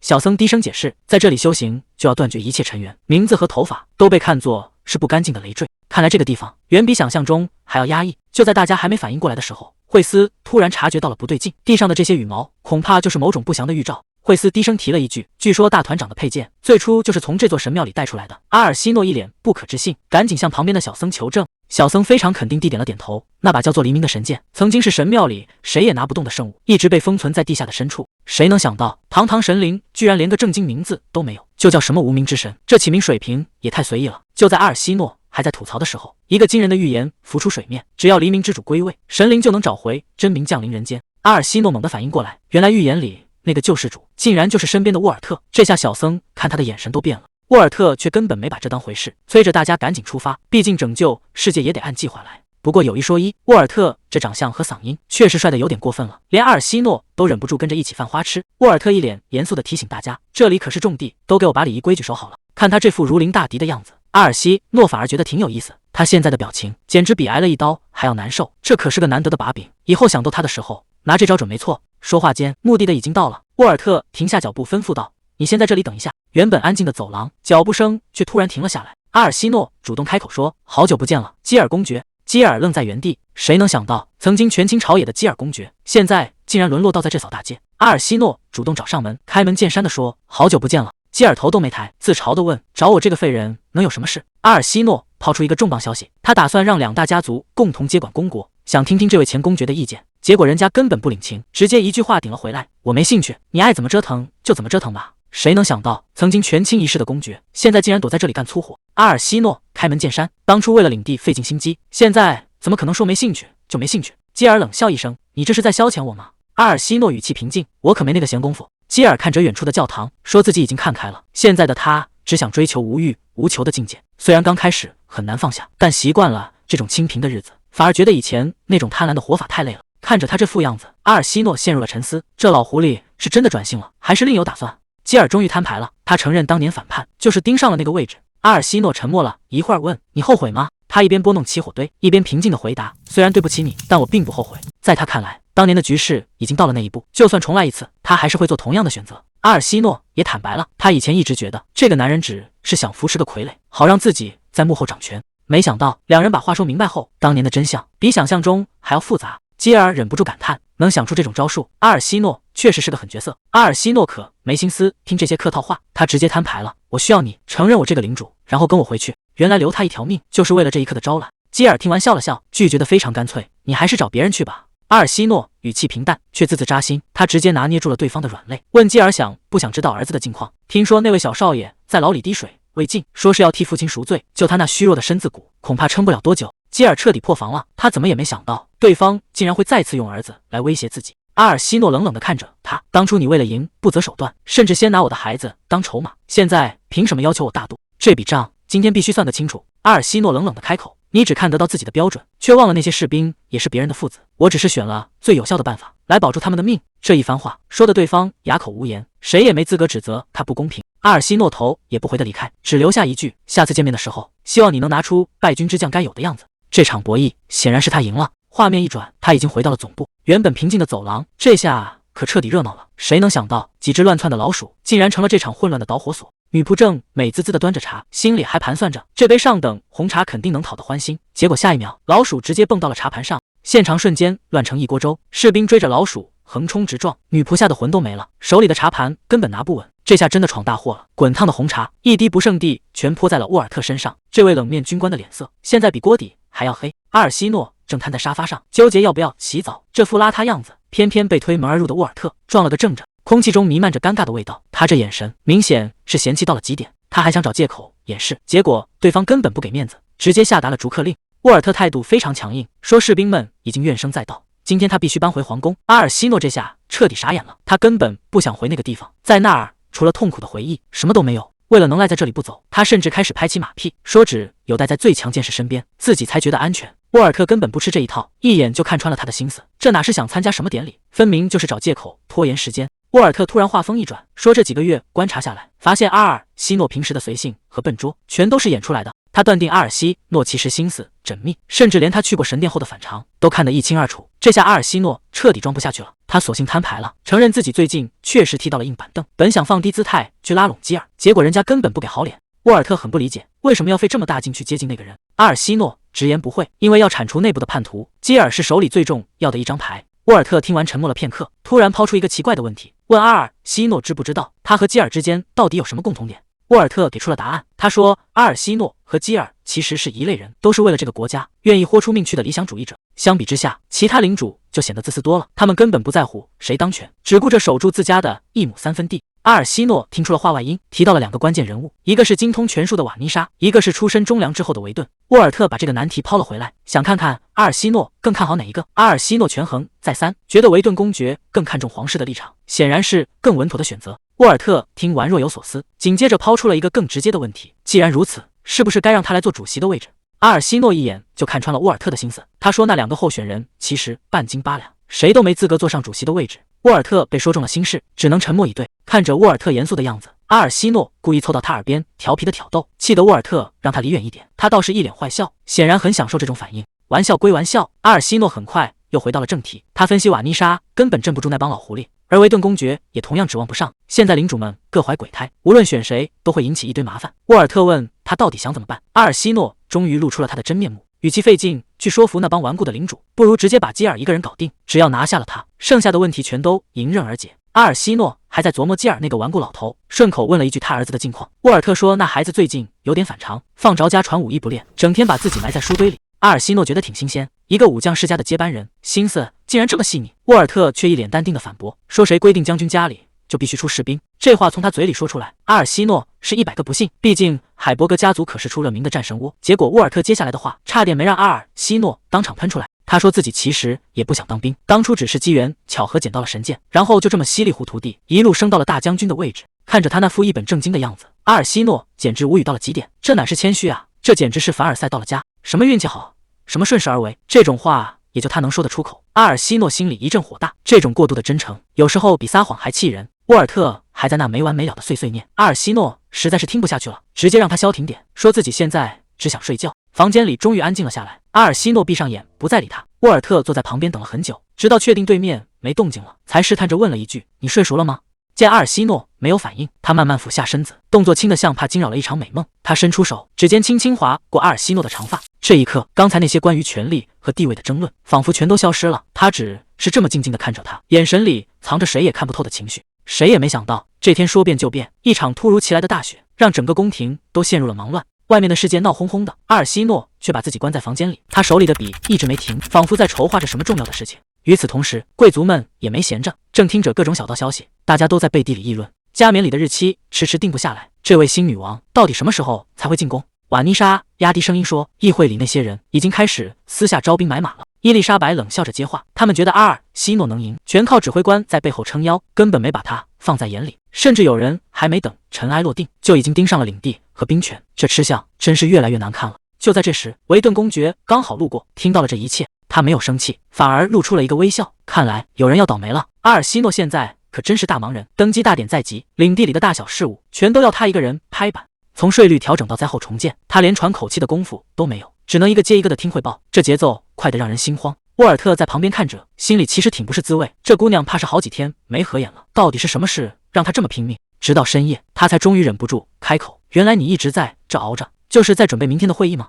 关于基尔公爵领地的归属，这场权力的分赃会议终于到了最关键的时刻。维顿公爵本以为西部沿海的管辖权已经是自己的囊中之物，谁能想到阿尔西诺坐在高位上，竟然打算直接掀桌子。他不想要什么分工协作，而是要彻底重新洗牌，把职权完全拆开。原本的平衡被瞬间打破，有人要彻底处决了。阿尔西诺这一开口，直接把全场给镇住了。他竟然要给还没出生的孩子找个家庭教师。维顿公爵当场就坐不住了，开什么玩笑？婚都没结哪来的孩子？这不明摆着是羞辱人吗？阿尔西诺却一脸淡定，他说这位置非公爵莫属，毕竟放眼整个帝国，再也找不到这么聪明的人了。这招实在是太狠了，表面上是给面子，实际上是要收回维顿公爵的实权，让他守着个空头衔养老。维顿公爵一句话也说不出来，只能瘫坐在椅子上。他心里清楚，这局棋他已经彻底输了。本以为一切都顺理成章，可谁能想到，在这大殿之上，事情竟然完全变了样。维顿公爵原本以为公爵领地的继承权非他莫属，结果阿尔西诺一开口，却把这份重担和权力直接交给了瓦妮莎。这一决定让在场的所有人都愣住了，局面瞬间变得非常尴尬，空气里全是火药味。阿尔西诺什么都没说，只是冷冷地回了一句：“那我就先告辞了。”看着他离去的背影，周围的人开始小声议论，谁都看得出来，这平静的表面下，一场风暴正在疯狂酝酿。还没等阿尔西诺反应过来，人就已经被拽到了桌前。看着这一桌花里胡哨的点心，他整个人都懵了。阿尔西诺忍不住问沃尔特：“你这又是闹哪一出？这也太晃眼了吧？”沃尔特一句话也没说，只是这么静静地看着他。阿尔西诺虽然心里犯嘀咕，但还是没忍住美食的诱惑，一边吃一边偷偷观察他的反应。就在这时，沃尔特突然开口了，语气里带着一丝危险的警告：“陛下，像这样挑衅对手，可是非常危险的行为。”沃尔特慢条斯理地分析局势，在他眼里，那位维顿公爵可不是什么善茬，而是一个城府极深的老狐狸。阿尔西诺之前的安排，等于当众打了公爵的脸，这种奇耻大辱，对方绝对不可能轻易罢休。看着沃尔特那副似笑非笑的表情，阿尔西诺终于反应过来了，这家伙根本不是在开玩笑，他是真的生气了。面对这种无形的压力，阿尔西诺彻底没了主意，只能听着沃尔特在耳边低声责备：“陛下，这种事你应该先跟我商量的。”阿尔西诺实在受不了这种低气压了，他大声嚷嚷着，让沃尔特干脆直接发火，也比现在这种阴阳怪气要强。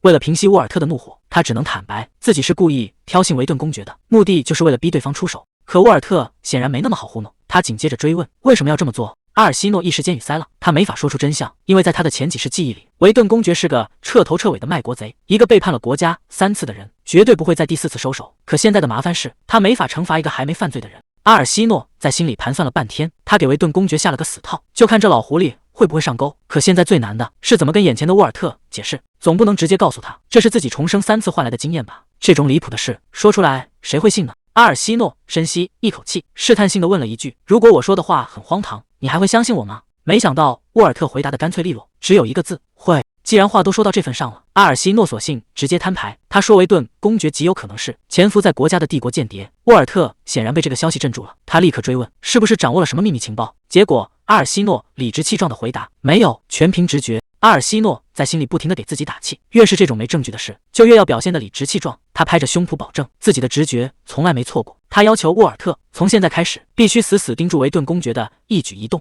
看着阿尔西诺这副认真的样子，沃尔特虽然觉得荒唐，但还是选择无条件相信。他叹了口气，答应暂时先按阿尔西诺说的办。阿尔西诺表面上稳如泰山，心里其实早就虚得不行，见总算糊弄过去了，他才偷偷松了一口气。可他没意识到，沃尔特已经把这当成了头等大事。他不仅要重新调整前线的布防，甚至已经做好了最坏的打算。只要维顿公爵敢露头，这位大将军这次是要动真格的了。维顿公爵正坐在马车里，听着窗外嘈杂的人声，他显得极不耐烦。这种闹市区对他来说简直就是一种折磨。可就在他打算拉上帘子时，街角一个熟悉的身影让他停下了动作。那一头标志性的金发在人群中格外扎眼。公爵冷笑一声，他嘴里吐出的话极其恶毒，嘲讽阿尔西诺和他母亲一样，骨子里流着卑贱的血。在他看来，阿尔西诺之所以能搞定沃尔特，全靠那些见不得人的勾引手段。随从下的赶紧劝他冷静，可公爵眼里的恨意已经快要藏不住了。维顿公爵彻底破防了，他猛地一拍桌子，对着随从疯狂咆哮。这种奇耻大辱让他怎么冷静得下来？他原本以为阿尔西诺只是个什么都不懂的小丫头，只要自己稍微使点手段，就能把他当成傀儡，甚至还打算等时机成熟就娶了她直接当王夫。在公爵眼里，阿尔西诺不过是个长得漂亮的玩物，虽然出身卑贱，但他觉得自己还能勉强忍受。可现在这只金丝雀竟然想反咬主人。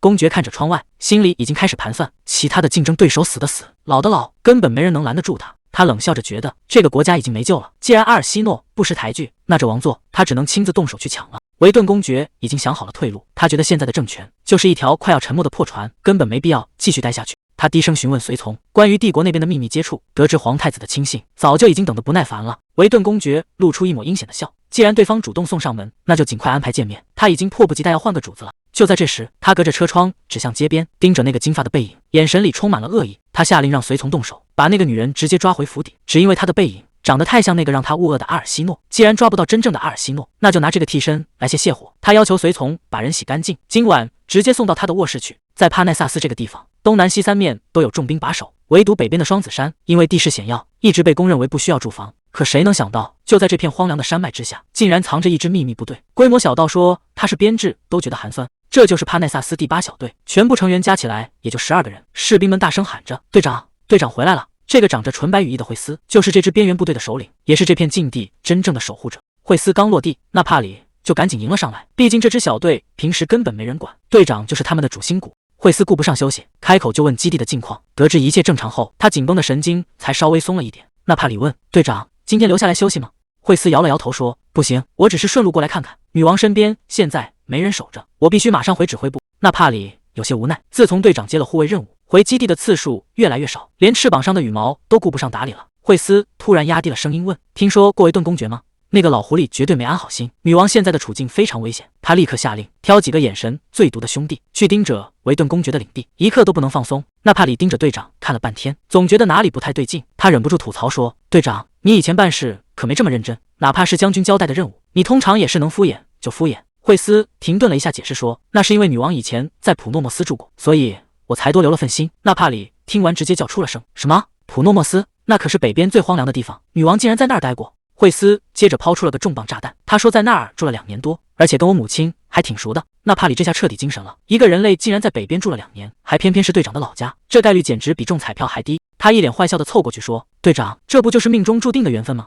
除了他，你上哪儿再找个跟你这么多共同点的人？”惠斯没接这茬，转身直接走开了。临走前还不忘对一句：“少操心别人的事，管好你自己吧。”看着队长离开的背影，纳帕里陷入了沉思。平静的空气瞬间被撕碎，纳帕里连滚带爬的冲了过来，嗓子都喊哑了：“开战了！真的开战了！”多芬和安特瓦西拉的主力部队已经在菲尔平原打起来了，整个前线乱成了一锅粥。相比之下，惠斯的反应却冷静的吓人，他只是淡淡的说了句：“终于开始了。”而在另一边的宫殿里，女王正不紧不慢地捡着花枝，仿佛外面的战火跟她一点关系都没有。她随口说了一句：“我早该料到他们会有动作。”就在这时，沃尔特猛地推开大门，一脸急促地跑进来报信。谁都看得出来，这场战争的爆发只是更大阴谋的开始。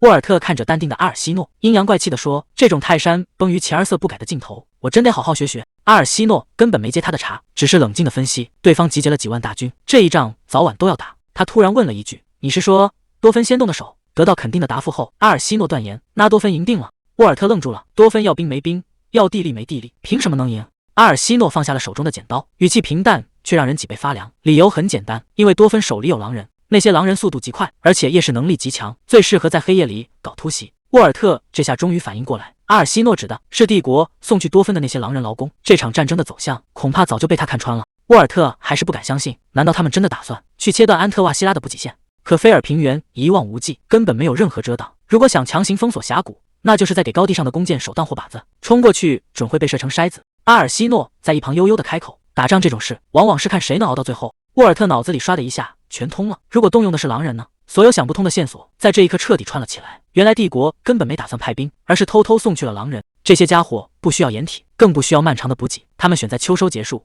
入冬之前动手，就是为了在春天到来前彻底打对方一个措手不及。阿尔西诺云淡风轻地问了一句：“很简单吧？”沃尔特整个人都僵住了，他一直觉得自己算无一策，可现在才发现，在玩心眼这方面，他竟然输得彻底。他死死盯着眼前的女人，忍不住追问：“你到底是从什么时候开始知道这一切的？”阿尔西诺手里的剪刀没停，只是随口敷衍道：“这不过是我的猜测罢了。真正厉害的是那个布下这个局的人，他心里很清楚，能把人心和战局算计到这种地步的，除了皇太子亚历克，绝对不会有别人。”这个名字一出现，屋里的气氛瞬间降到了冰点。阿尔西诺转过头，语气重新变得冷淡。不管怎么说，接下来的边境局势才是我们最该担心的，最好让他们在那儿一直狗咬狗打到死。沃尔特沉默了，他发现自己越来越看不透这个女人了。沃尔特看着满桌子的碎纸屑，忍不住问：“你在这儿忙活半天，到底在干什么？”阿尔西诺兴致勃勃地展示起来：“你看，只要把底座这么一折，再把这些小人儿一个个粘上去，他像个孩子一样炫耀着成果，这不就变成一张立体画了吗？”刚才还在冷静分析战争局势的女人，此刻却把那张简陋的手工画递到了沃尔特面前。沃尔特，这个送给你。沃尔特彻底愣住了，他怎么也没想到，这个满腹心机的女人竟然会送他一份这么幼稚却又这么意外的礼物。他笑着把礼物递过去，说是专门给沃尔特准备的。沃尔特打开一看，这手工贺卡做的确实有点简陋，甚至可以说根本拿不出手，但他心里很清楚，这可是他亲手做的，这份心意比什么都重。他神神秘秘地掏出个东西，说是还有一份回礼。结果阿尔西诺定睛一看，这回礼竟然是一块平平无奇的破石头。沃尔特一本正经地说：“这可不是普通的石头，是在水面上连跳7次，最后又奇迹般飞回来的宝贝。”阿尔西诺虽然听得一愣一愣的，但还是老老实实收下了，甚至还认真地说了声谢谢。看他这副当真的样子，他终于忍不住笑出了声。沃尔特这下有点挂不住脸了，赌气说：“要是嫌弃就还给他。”他一边笑一边摆手，说：“这送出去的礼物哪有再要回去的道理？”刚从公爵府出来，随从看他心情不错，还以为刚才的谈话聊得很投机。维顿公爵冷笑一声，说：“那些政治话题无聊透顶。”他之所以气色好，全是因为卧室里藏着的小玩具。随从心领神会，说：“那个女人已经快不行了，问要不要再找个类似的货色。”维顿不置可否地应了一声，话题一转，开始询问前线的战况怎么样了。看来在这个维顿公爵眼里，无论是人命还是战争，都不过是他解闷的工具。随从带来了一个惊人的消息，原本一直被压着打的多芬竟然要赢了，因为对手的补给线被彻底切断，士兵们已经开始成群结队的投降。维顿听完冷笑了一声，这世上的事果然谁也说不准，曾经强盛了500年的大国，竟然也会落到这步田地。不过他现在没心思管远方的战争，因为他马上就要去见皇太子了。为了躲开那些无孔不入的眼线，他们把见面地点定在了公海上。维顿点起一支雪茄，眼神里透出一股狠劲。他说：“必须尽快和皇太子联手，把皇宫里那些碍眼的东西彻底清理干净。”维顿下达了最后的指令，只要见面时间一敲定，就立刻派船从海峡出发，那是通往帝国的唯一密道，绝不能让任何人察觉。随从刚准备去办，维顿却突然叫住了他，提到了之前说要找替身的事。他冷笑着摆了摆手，说：“现在已经不需要什么替代品了，因为用不了多久，他就会把那个女人的正主亲手拽进自己的卧室。他已经等不及要看他求饶的样子了。”画面一转，瓦妮莎只是对刚接到的命令感到莫名其妙，为什么要让他去盯着港口呢？面对要调查所有过往船只的任务，他显得有些底气不足，毕竟他这个菜鸟总督根本压不住码头上的那些老油条。阿尔西诺却表现得志在必得，甚至提出要调动精锐的拉菲军团，让他们从空中封锁海域，绝不放过任何一个死角。他怎么也没想到，为了这么个任务，竟然会动用如此重要的底牌。直到这一刻，他才反应过来，为什么阿尔西诺会突然提议一起泡澡。原来在这看似放松的雾气里，才是最安全、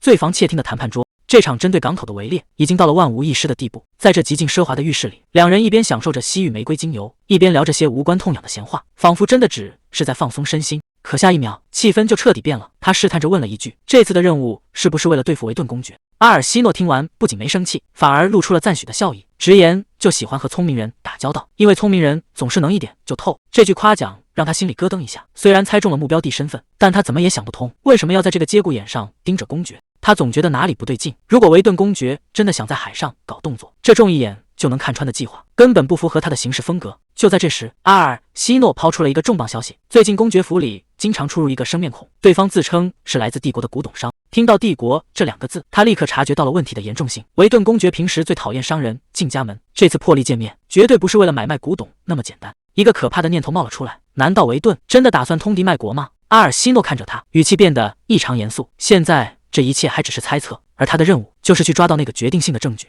瓦妮莎撑不住了，整个人瘫在水里，直冒虚汗。他摆摆手，声音虚弱的不行，直言自己现在必须得先出去了，再这么泡下去，血压都要爆表了。这一早洗完，整个人简直都要飘起来了。他直接瘫在沙发上，动都不想动一下。惠斯实在看不下去，这可是卢瑟福侯爵府，哪有皇帝像他这样随地乱躺，还没个正形。他倒是一点不客气，不仅嫌身上没力气，还理直气壮的要个枕头，完全没把这当外服。惠斯嘴上嫌弃他像个老奶奶，手里的动作却没停。就在两人拌嘴的时候，房门突然被推开了，这副毫无形象的样子全被进来的瓦妮莎看个正着，场面一度非常尴尬。瓦妮莎准备了上好的红茶，两人坐在一起聊得那叫一个客气，毕竟阿尔西诺刚救了夫人的女儿。阿尔西诺也就随口夸了一句，听说夫人的大女儿聪明伶俐，以后有机会一定要见见。结果这客套话对方竟然当真了。瓦妮莎二话不说就要去叫人，这热情劲儿把阿尔西诺都给整不会了。他只是想安安静静喝个茶而已，可接下来的话才真正让他坐不住了。瓦妮莎说除了女儿，还有一个教子也想见他。当那个名字从瓦妮莎嘴里蹦出来，阿尔西诺手里的茶杯差点没拿稳。谁能想到竟然会在这里遇到拉斯侯爵，这下事情可真要闹大了。光是听到那个名字，阿尔西诺就觉得浑身不自在，但该见的客人还是得见。他深吸一口气，让人把门外的家伙带进来。谁能想到这客人还没进屋呢，就在门口跟人吵个不停，完全没把皇室礼仪当回事。大门被猛地推开，杰罗尼莫一脸兴奋地冲进来，甚至当众直呼阿尔西诺的名讳。还没等他靠近，旁边的惠斯瞬间就炸了，动作快到根本看不清，直接把人死死按在地上。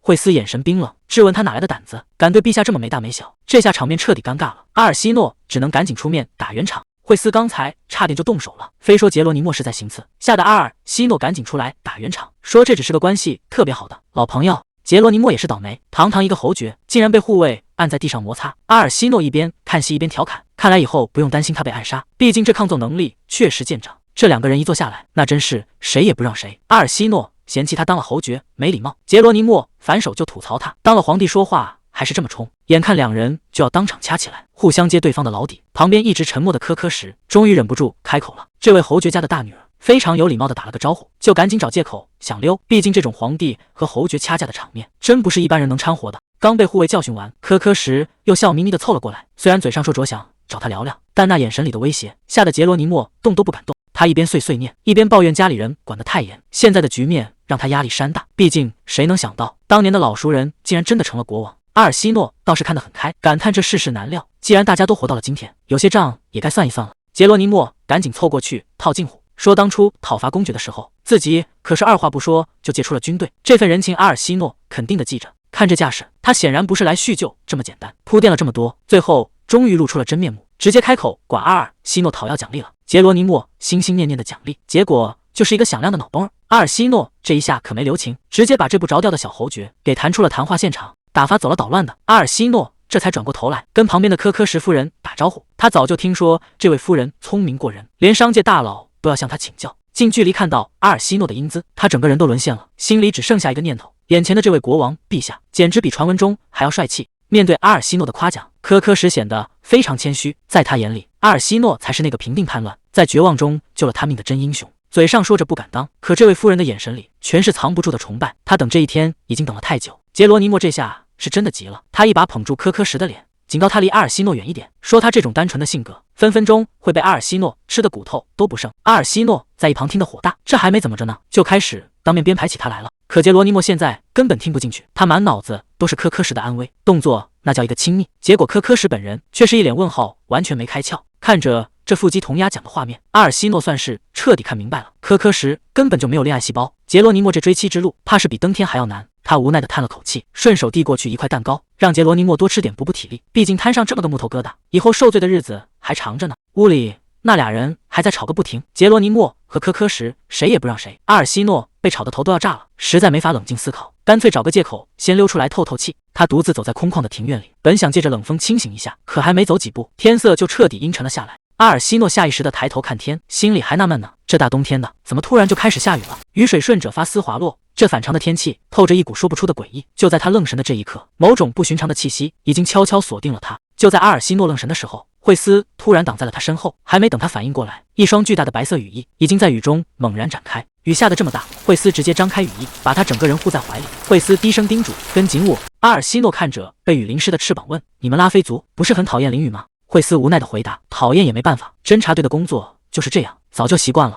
听完这话，他心里五味杂陈。原来这个看似强大的男人背后也吃了不少苦。惠斯一脸淡定地解释：“羽毛厚实得很，雨在大野林不透里层，所以他根本不在意。”他带着他往屋里走，本想表现得绅士一点，结果刚进门就出事了。惠斯下意识抖了抖翅膀，积水直接甩了他一身，刚才那点浪漫的气氛瞬间全没了。他冻得直打哆嗦，忍不住抱怨起来，自己刚洗完澡，还用了最宝贝的玫瑰油，这下全白费了。惠斯尴尬地站在原地，只能小声解释，这纯粹是职业习惯。为了赔罪，他赶紧让人去准备热水。在总部的临时礼拜堂里，阿特林德正独自坐着看书，这里安静的只能听到翻书声。就在这时，一个熟悉的声音打破了沉默。他一边走近一边调侃：“听说你眼睛不舒服，现在看书倒是一点不耽误。”阿特林德立刻起身行礼，恭敬地向他问安。他平静地解释说，虽然受了点伤，但还有一只眼睛是好的，看书这种小事还难不倒他。他点了点头，没再多说什么。他走到阿特林德身边坐下，想找他单独聊聊。阿特林德表现得很从容，顺手合上了手里的书，这是一本关于无名神的神学书。阿特林德解释说，因为父亲在神殿修行，他才慢慢对这些感兴趣，读进去发现还挺有意思。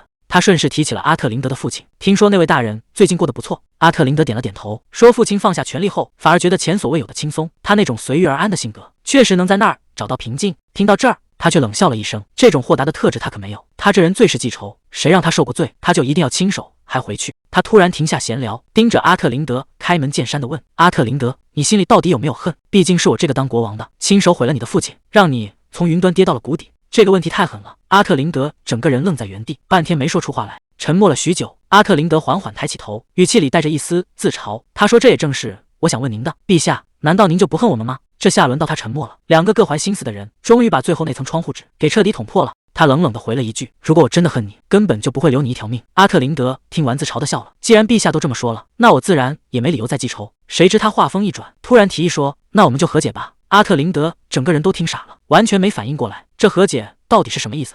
原来他绕了这么大一圈，是为了阿特林德的父亲，他需要那个男人的才干，但对方现在还对他心存芥蒂，所以他想让阿特林德去当说客，帮他劝劝那位老人家。在他眼里，阿特林德的父亲虽然背叛过，但那份功绩和人品谁也抹不掉。他从不贪财，更不会把政坛搞得乌烟瘴气，这种人才他绝不可能轻易放手。阿特林德简直不敢相信自己的耳朵，这个女人竟然在夸奖一个曾经想要谋反的人，这到底是在演哪一出？他看着远方，淡淡的说：“就算我再怎么厉害，也没法一个人掌控这个世界。就像一艘在大海上航行的船，船长只能保证船不沉，但真正划桨带路的是那些水手。而你的父亲就是那个能让所有水手都心甘情愿出力的人。”阿特林德彻底没话说了，他第一次发现这个女人的眼界远比他想的要深。结果下一秒，他又露出了那种狡黠的笑。他说：“最关键的一点是，你父亲必须为当年的背叛赎罪。他在神殿过得实在是太舒服了，舒服到让我都开始嫉妒，所以我绝不能让他就这么闲着，必须把他抓回来继续干活。”阿特林德只能无奈的苦笑。话都说到这份上了，他除了答应去劝劝老头子，好像也没别的选择了。他随手递给阿特林德一瓶酒，叮嘱说：“就用这个去诱惑他。你父亲是个老酒鬼了，他肯定一眼就能看出这酒的身价。”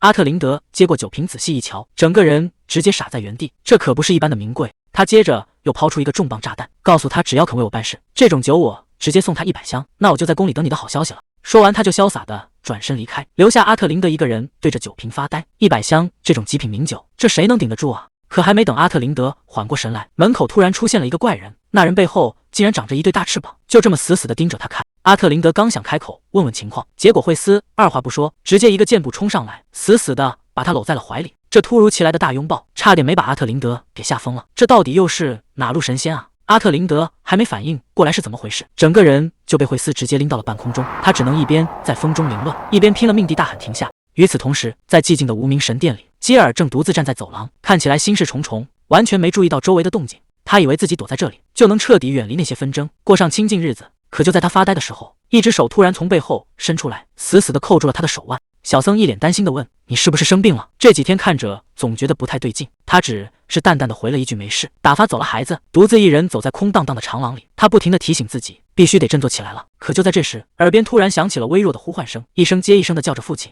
他自嘲地笑了笑，觉得自己肯定是太想孩子，都开始出现幻听了。他甚至还温柔地回应了一句：“我也想你。”结果下一秒，一声撕心裂肺的惨叫直接在他耳边炸开，还没等他反应过来，一个黑影就带着风声结结实实的撞到了他身上。这哪是什么幻听，这是亲儿子直接从天上掉下来找他了。这动静闹得可不小，谁能想到阿特林德竟然直接掉到了面前，两人还没来得及叙旧，阿特林德就开始解释，说自己是被女王留下的传送石，莫名其妙给扔到这儿来的。基尔还没听明白怎么回事，门口就出现了一个身影。看着眼前的惠斯，基尔心里直犯嘀咕，这位可是拉菲小队的队长，那位女王陛下到底在打什么算盘？阿特林德倒是没心没肺，拉着基尔直喊亲爹，说只要能见面比什么都强。基尔赶紧上下打量，生怕儿子在外面受了委屈，可这小子的注意力全被一瓶酒给吸引了。这可不是一般的酒，而是来自大陆最北端的传说名酒。这种宝贝怎么会出现在这儿？阿特林德手里这瓶酒正是基尔以前最宝贝的那款，平时根本舍不得喝。基尔整个人都愣住了，这东西怎么会出现在阿特林德手里？结果阿特林德一开口，差点没把他吓得半死。这竟然是女王陛下亲手送的。阿特林德还补了一刀，说只要基尔肯跟他走，后面还有整整100箱在等着。基尔嘴上还在逞强，说那个女人根本不懂这酒有多珍贵，可当瓶盖打开的那一刻，那股香味儿简直要把人魂儿都勾走了。他最后还在那儿硬撑，问阿特林德是不是觉得区几瓶酒就能让他改变主意，但这语气听着可是一点底气都没有了。阿特林德还在那儿给亲爹戴高帽，觉得基尔是个有原则的人，绝对不会被几瓶酒给收买。可基尔现在心里苦啊，他低着头半天没说话，最后实在没忍住骂了一句：“该死，为什么偏偏是这款酒？”他现在才意识到，那位女王陛下简直太可怕了，这一招精准打击，直接戳中了他的软肋。面对儿子的质问，基尔只能尴尬的打哈哈，说酒本身又没犯错，好东西总不能浪费了。阿特林德顺势把酒满上，说这可是女王特意准备的。看着递到眼前的金杯，基尔嘴上说着不要，手却已经不听使唤了。这下好了，这杯酒只要一接过去，想反悔可就难了。美酒入喉，心心念念的儿子也回到了身边。基尔感叹，这日子舒服的让他觉得那个送酒的女王好像也没那么坏了。阿特林德趁机劝他，既然人家都给台阶下了，不如就顺势接受这份宽恕。基尔自嘲的笑了笑，说到底他们现在可是背负着叛徒的名声，根本没资格在这儿摆架子。他心里比谁都清楚，如果换做他是国王，像他们这种人早就被拉出去砍头了。阿特林德听得一头雾水，既然道理都懂，那为什么还要一直硬扛着？基尔叹了口气，说出了心里话，因为他不甘心，输掉一切已经够窝囊了，难道还要像条狗一样乖乖听话吗？阿特林德亦忍不住吐槽，父亲，你有时候真的像个幼稚的小孩。基尔边喝酒一边反击，等你到了我这个年纪，你就知道什么叫老顽童了。基尔一边喝酒一边感叹，真是太浪费了，女王竟然愿意花这么多心思来劝降他这么一个叛徒。他盯着酒杯，心里很清楚，那个女人绝对不是一般人，甚至让他觉得有些不可思议。明明先王和妾室都平庸得很，怎么偏偏生出这么一个手段厉害到让人害怕的女儿？看着杯中酒水的倒影，他突然想起一句话，不管是人还是东西，都有自己该待的地方。他自嘲地笑了笑，终于承认了自己这辈子确实不是个能安稳过平庸日子的料。基尔自嘲地笑了笑，就算他整天装清高，表现得像个无欲无求的苦行僧，可他心里很清楚，自己骨子里还是那个满脑子都是领地和局势的野心家。他看着身边的阿特林德，心里默默做了个决定，虽然他没法给儿子曾经承诺过的那个辉煌世界，但至少他能亲手帮儿子创造一个更温柔更安稳的未来。阿特林德还没反应过来，怎么突然变得这么严肃？基尔放下酒杯，语气变得轻松起来。既然那位女王夸下海口，说要送100箱好酒，那咱们就亲自去看看，她到底是不是在吹牛。阳光明媚的午后，皇宫后院的晾晒场上，白色的床单随风飘动，这枯燥的体力活总算是熬到头了。泽恩兴奋地大喊，衣服全都洗完了。这一嗓子下去，原本累得够呛的士兵们瞬间都跟打了鸡血一样，一个个开始撒欢。有人在欢呼假期马上就要到了，有人已经开始盘算着待会儿一定要去大口吃肉，好好开个荤。这种简单的快乐，大概就是他们辛苦劳作后最期待的奖赏了。沃尔特一边急匆匆地往前走，一边嘴里还念叨着必须立刻去见陛下。泽恩看他穿得这么单薄，忍不住问了一句，大将军，你穿这点不冷吗？好歹披件皮草啊。沃尔特随口回了一句，是啊，秋天确实有点凉了。这话一出，泽恩整个人都傻了，现在可是12月底，正儿八经的大冬天啊。沃尔特愣了半天才反应过来，原来都要过年了呀。他还想着要去看看新年的第一场日出。泽恩看着他这副样子，心里直犯嘀咕，看来就算是再厉害的男人，连着熬上3个通宵，这脑子也得彻底转不动了。泽恩看着沃尔特这副疲惫的样子，随口问了一句，你是不是很久没去爬山了？沃尔特叹了口气说：“自从陛下登基以后，他忙得脚不沾地，一次山都没爬过。”泽恩听完都惊了，这对一个是爬山如命的人来说，简直是破了天荒的记录。沃尔特虽然心里觉得遗憾，但也只能自我安慰，既然去不了双子山，那待会儿去操场跑几圈，活动活动筋骨也行。就在这时，泽恩突然冒出一个大胆的想法：既然你想去，干脆带上陛下一起去爬山不就要了？沃尔特整个人都听愣了，带上陛下？沃尔特简直不敢相信自己的耳朵，反问道：“你是说要带上陛下一起去？”此时，在他的脑海里已经浮现出了陛下变成树懒的样子，正吐着舌头趴在他背上，睡得昏天黑地。沃尔特简直不敢相信，居然要让那位陛下去参加这种体力活。泽恩却一脸认真的解释，这可是他父亲传下来的秘籍，只要爬山爬到心跳加速，对方就会产生一种错觉，以为这种心跳就是恋爱的感觉。泽恩还在那儿自我陶醉，觉得气氛已经烘托到位了，结果沃尔特一盆冷水扣下来。他说自己对陛下只有忠诚，绝对没有任何非分之想。这下轮到泽恩彻底傻眼了，在他脑子里，沃尔特简直快把陛下宠上天了，怎么可能只是纯纯的同事关系？难道这一切真的只是泽恩一个人的误会吗？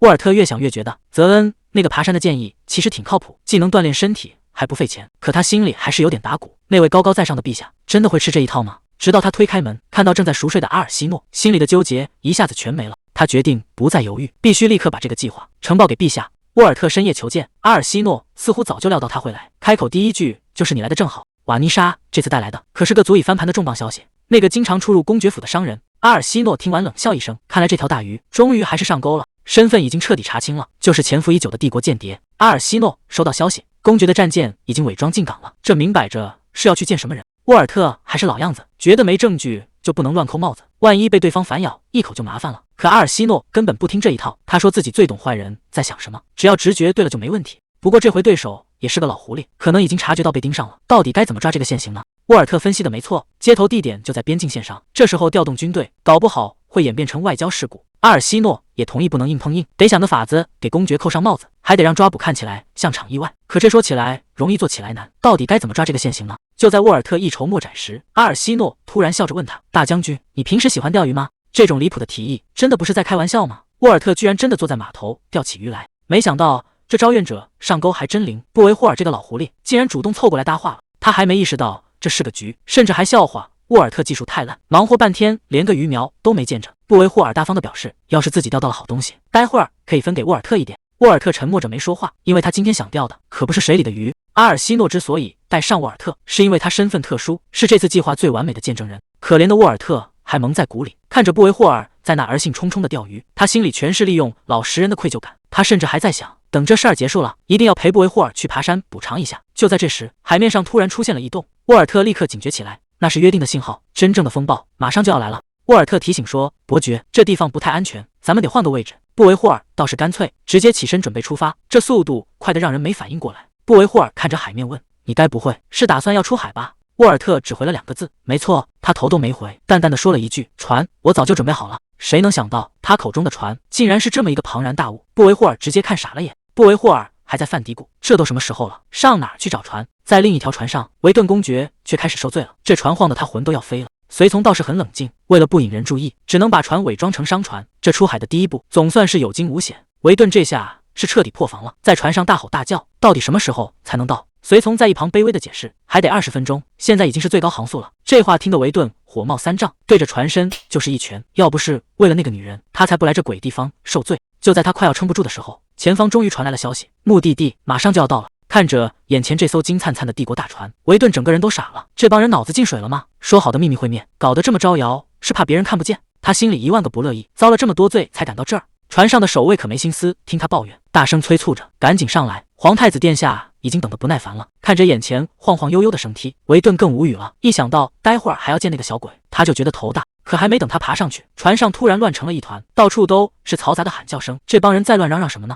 远处的海面上，一艘巨大的帆船正全速冲过来，速度快得不正常。维顿还没反应过来，这船怎么冲着自己就来了？他扯着嗓子大喊：“快转舵，离那艘船远点！”维顿眼珠子都要掉出来了，疯了，全都疯了！谁能去拦住那艘船？可一切都太迟了，巨大的阴影瞬间将他笼罩，伴随着一阵刺耳的碎裂声，2艘船狠狠地撞在了一起。巨大的撞击力把维顿直接甩在了甲板上，这到底是怎么回事？好端端的船怎么说撞就撞了？眼看船就要沉了，周围的船员一个个跟下饺子一样，扑通扑通全跳进了海里。维顿这下彻底慌了，他可是个旱鸭子，跳下去就是个死。他一边死命抓着栏杆，一边在心里疯狂咒骂那个皇太子到底在干什么？这种时候难道不该先救他吗？就在他快要绝望的时候，沃尔特终于开口了，结果这一句话差点没把他当场气死。真是不好意思，刚才钓鱼太入神了，一不小心就撞上了，我会赔钱给你们的。这理由简直离谱到了家。维顿做梦也没想到自己差点丢了命，竟然是因为对方想钓鱼。这声音怎么听着这么耳熟？躲在残骸里的维顿心里咯噔一下，最不想见的人还是出现了。沃尔特拿着钓竿，慢悠悠地走到甲板边上，他居高临下地看着下面，语气里带着一丝戏谑：“哎呀，这不是公爵大人吗？”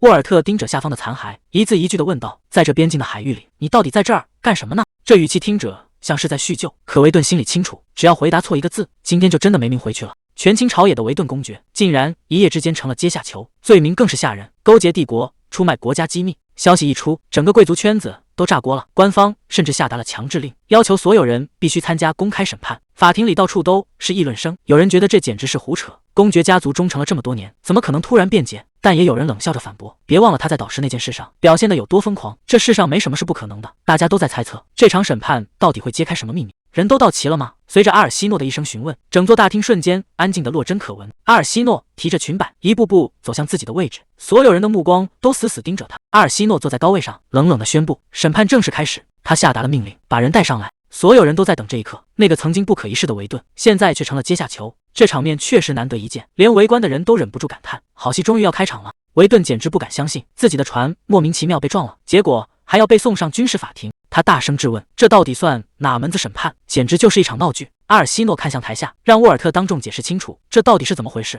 沃尔特一脸淡定地说：3天前他去海上钓鱼，因为全员都在看彩虹，结果不小心撞了船。这话一出，维顿气得当场炸毛，这借口找的也太离谱了。但沃尔特接着说，最巧的是，在那艘被撞的船旁边还停着另一艘没有任何标记的黑船，所有人的注意力都被这艘神秘的船吸引了。沃尔特抛出了重磅炸弹，他说在那艘神秘黑船上的竟然是皇太子亚历克。这话一出，全场瞬间炸开了锅。皇室成员在无名船上私会，这不就是通敌卖国的间谍行为吗？当时场面一度失控，双方士兵甚至都拔了剑，差点就直接开打。阿尔西诺追问皇太子的下落，沃尔特却表现得很淡定，说赔了钱之后，对方就直接带人撤了。这听起来简直像个故事。阿尔西诺转头看向证人席，问布维霍尔伯爵，这一切是不是真的？压力瞬间给到了布维霍尔这边，他躲闪着众人的目光，沉默了半天，最后还是咬牙承认了。没错，沃尔特说的全都是事实。阿尔西诺宣布陈述结束，整个事件的经过看起来已经盖棺定论，但审判庭的气氛却变得越来越诡异，无数双眼睛在暗处盯着，像是在看一场垂死的挣扎。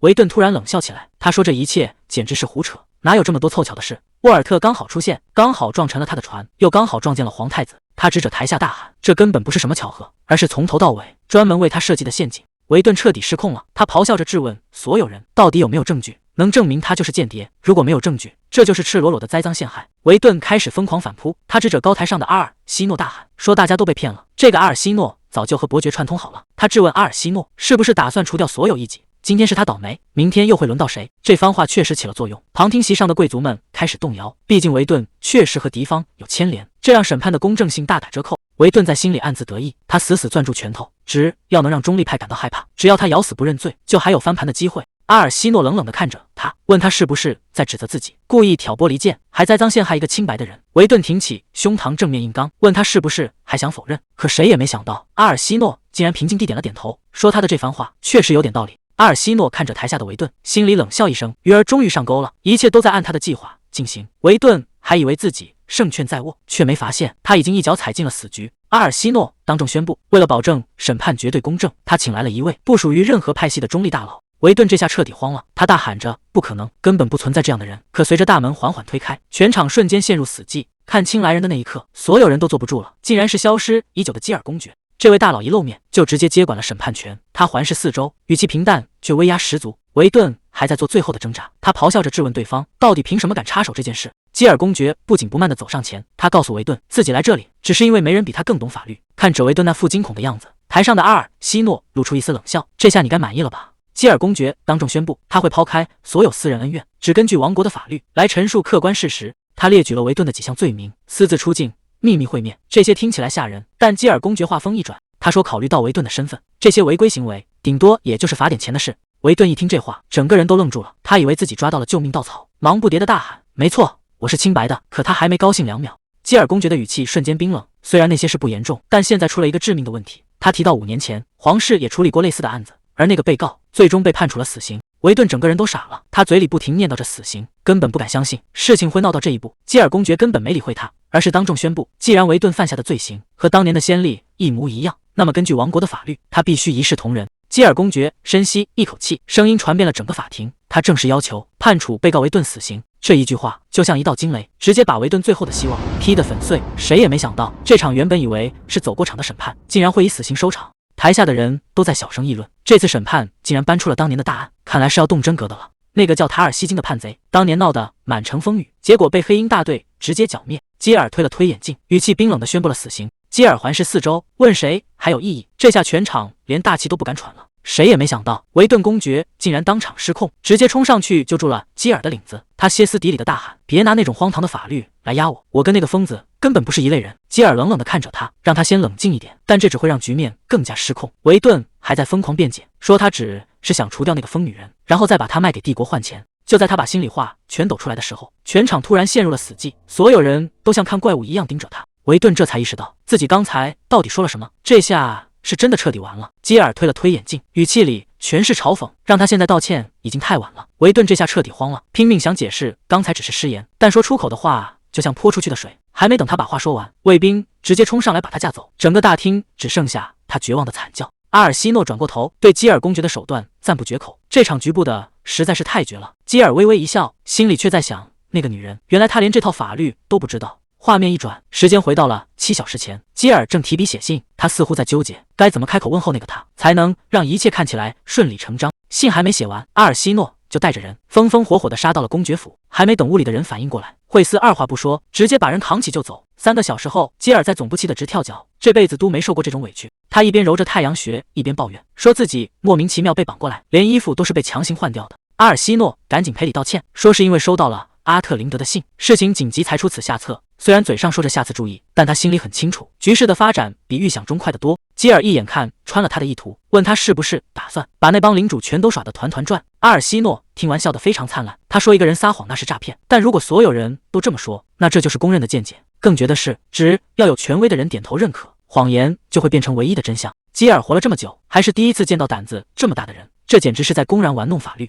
他突然反应过来，自己当年亲手判下的案子，竟然成了他手里最锋利的筹码。原来这整盘棋早在开局前就被他布置好了，而他居然还能装作什么都不知道。看着他那妇若无其事的样子，基尔心里只剩下一个念头，这个女人实在是太可怕了。基尔还是没忍住，问他为什么要费这么大劲，绕这么多弯子去整一个人。阿尔西诺拖着下巴，场面话倒是说得漂亮，他说自己只是不想当个暴君，他口口声声说这一切都是为了国家稳定，为了让整个王朝更强大。基尔听着这些话，心里却在冷笑，这真的是他内心真实的想法吗？他深吸一口气，决定把最后一点窗户纸捅破，哪怕对方是高高在上的女王。他说的非常直接，您从一开始就没打算讲法律，更没想过什么无罪推定，在您眼里，那个人从踏入审判庭的那一刻就已经是个死人了。基尔突然话锋一转，语气变得异常冰冷，他说这种做法根本不合规矩，真正的明君应该懂得敬畏法律，而不是凌驾于法律之上。就在阿尔西诺还没反应过来时，他正式亮出了自己的身份，作为王国法律的守护者，他当众宣布了一个让所有人意想不到的决定，要对女王处以3个月的禁足。这下轮到阿尔西诺傻眼了，原本是他设局审判别人，结果最后竟然把自己给绕进去了，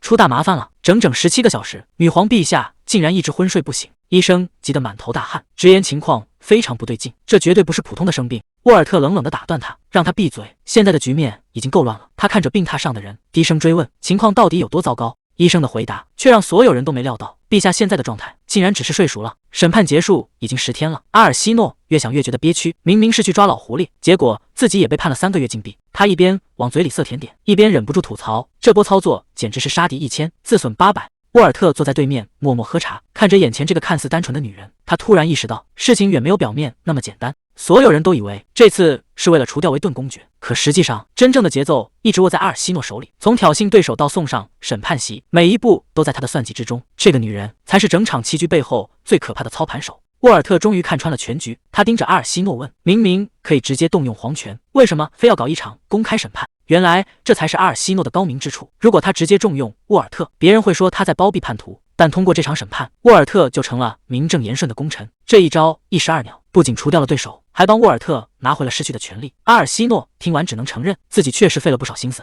可他还是忍不住抱怨，为了这个计划，自己竟然要被关3个月禁闭，这代价是不是有点太大了？沃尔特慢慢靠近他，低声解释起最后的谜团。之所以没处死为顿公爵，是因为那老狐狸还有利用价值，这一切全都是为了最稳妥的政治布局。沃尔特还是不相信，觉得这一切都是阿尔西诺提前算好的。阿尔西诺却一脸无辜的反驳，说自己可没那么闲，只是觉得流放那个老头更有意思。他打算把维顿公爵送到神殿去，理由竟然是神殿最近缺人手，而那老头性格严谨，正好适合去那里打杂，只不过日子可能会无聊的要命。聊完正事，阿尔西诺端起茶杯抿了一口，眉头立刻皱了起来。他觉得这茶一点甜味都没有，肯定是配茶的麦芬太酸了。接下来的操作直接把旁边的沃尔特看傻了。阿尔西诺像不要钱一样，一勺接一勺的往杯子里狂加糖，仿佛要把茶杯变成糖罐子。眼看他还要继续加，沃尔特赶紧伸手拦住了他，一脸无奈的劝道：“再加下去，这杯茶就没法喝了。为了身体健康，还是求你直接喝原味的吧。”禁闭的日子虽然清闲，阿尔西诺却变得越来越嗜睡。明明已经睡了10几个小时，靠在沃尔特身上时，还是困得睁不开眼。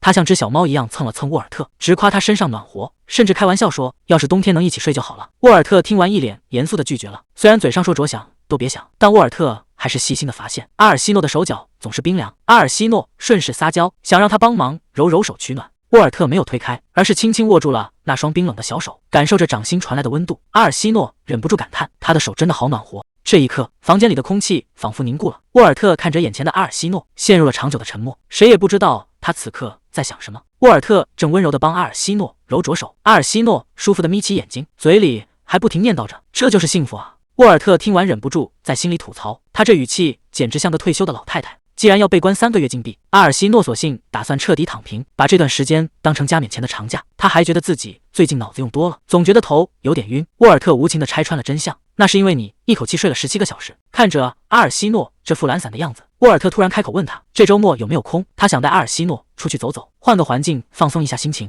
原本还无精打采的阿尔西诺听到要出门瞬间就精神了，他一脸期待地凑过来问：“咱们是要去泡温泉吗？”那兴奋的小眼神藏都藏不住。沃尔特看着他这副样子，心里却开始犯嘀咕。他本来想提议去爬山，但转念一想，以阿尔西诺这能躺着绝不站着的性格，要是听说去爬山，估计当场就要跟他翻脸。沃尔特看着阿尔西诺这副弱不禁风的样子，心里暗暗下定决心，觉得他就是平时太缺乏锻炼，才导致身体这么虚，必须得想个办法让他动起来。他故意抛出诱饵，提议带阿尔西诺去泡温泉。阿尔西诺一听，整个人瞬间兴奋到了极点，甚至恨不得明天一早就出发。他开始在屋里转圈圈，满脑子都是要带什么精油，还要准备多少条毛巾。看着他这副积极准备的样子，沃尔特还以为自己的计划得逞了。可谁能想到，镜头一转，两人竟然出现在了寒风刺骨的荒山野里。这哪是什么温泉圣地，分明就是个鸟不拉屎的雪山。看着沃尔特那副认真的模样，阿尔西诺却在心里冷笑了一声。活了整整3辈子，他总算悟出一个道理：人生苦短，有什么话最好直接说，千万别在那儿弯弯绕绕。结果呢，道理都懂，现实却是在这儿爬山。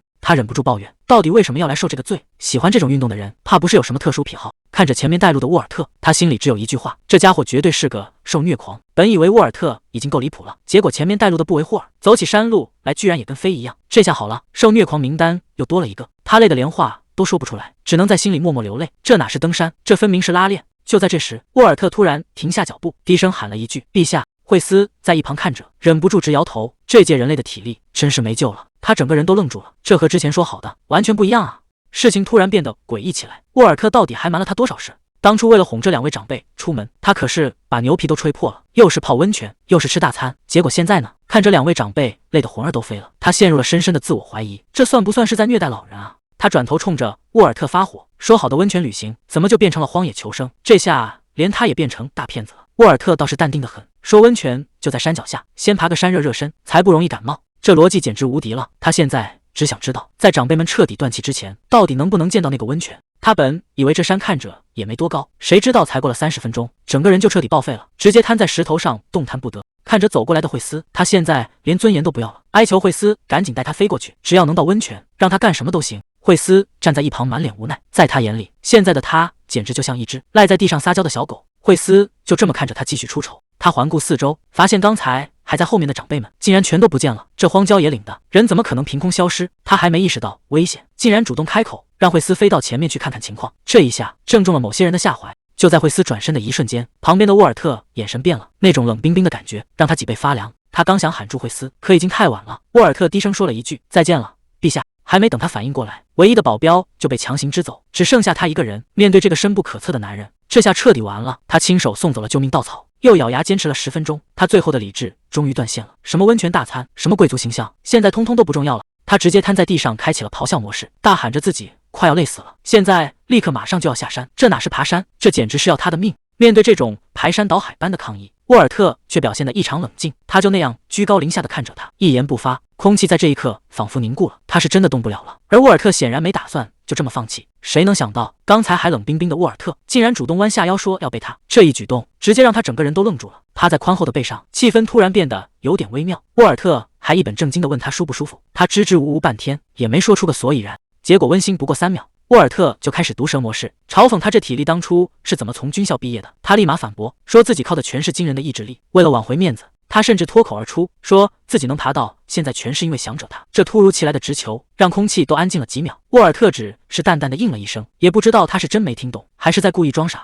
背上他之后，沃尔特整个人像开了挂一样，走得飞快。他这才反应过来，原来之前那慢吞吞的速度全是在迁就他。为了不从背上滑下去，他下意识地贴得更紧了，感受着对方稳健的步伐，心里那点小别扭也慢慢变成了某种异样的情绪。可这种暧昧的气氛还没维持多久，他就忍不住开口打破了沉默，调侃说以为他只喜欢收集石头，没想到对爬山也这么有兴致。这句话一出，沃尔特直接被噎得没话说了。聊起爬山，沃尔特提到了自己的父亲，原来他从小就跟着长辈在山里跑，在父亲去世后，布维霍尔伯爵就成了他的教父。听到这，他突然想起了一个名字，伊里安·海德堡，那是一位真正的英雄。为了救被泥石流掩埋的村民，他献出了自己的生命。看着背着自己的这个男人，他心里五味杂陈，忍不住轻声感叹，如果他父亲还在世，看到现在的沃尔特，一定会感到无比自豪。毕竟年纪轻轻就成了大将军，不仅能力出众，人品更是没得说。在他眼里，现在的沃尔特简直近乎完美。这一连串发自肺腑的夸奖让沃尔特彻底愣住了，他显然没料到这个平时爱跟他斗嘴的女人竟然会说出这么温柔的话。面对这一连串的夸奖，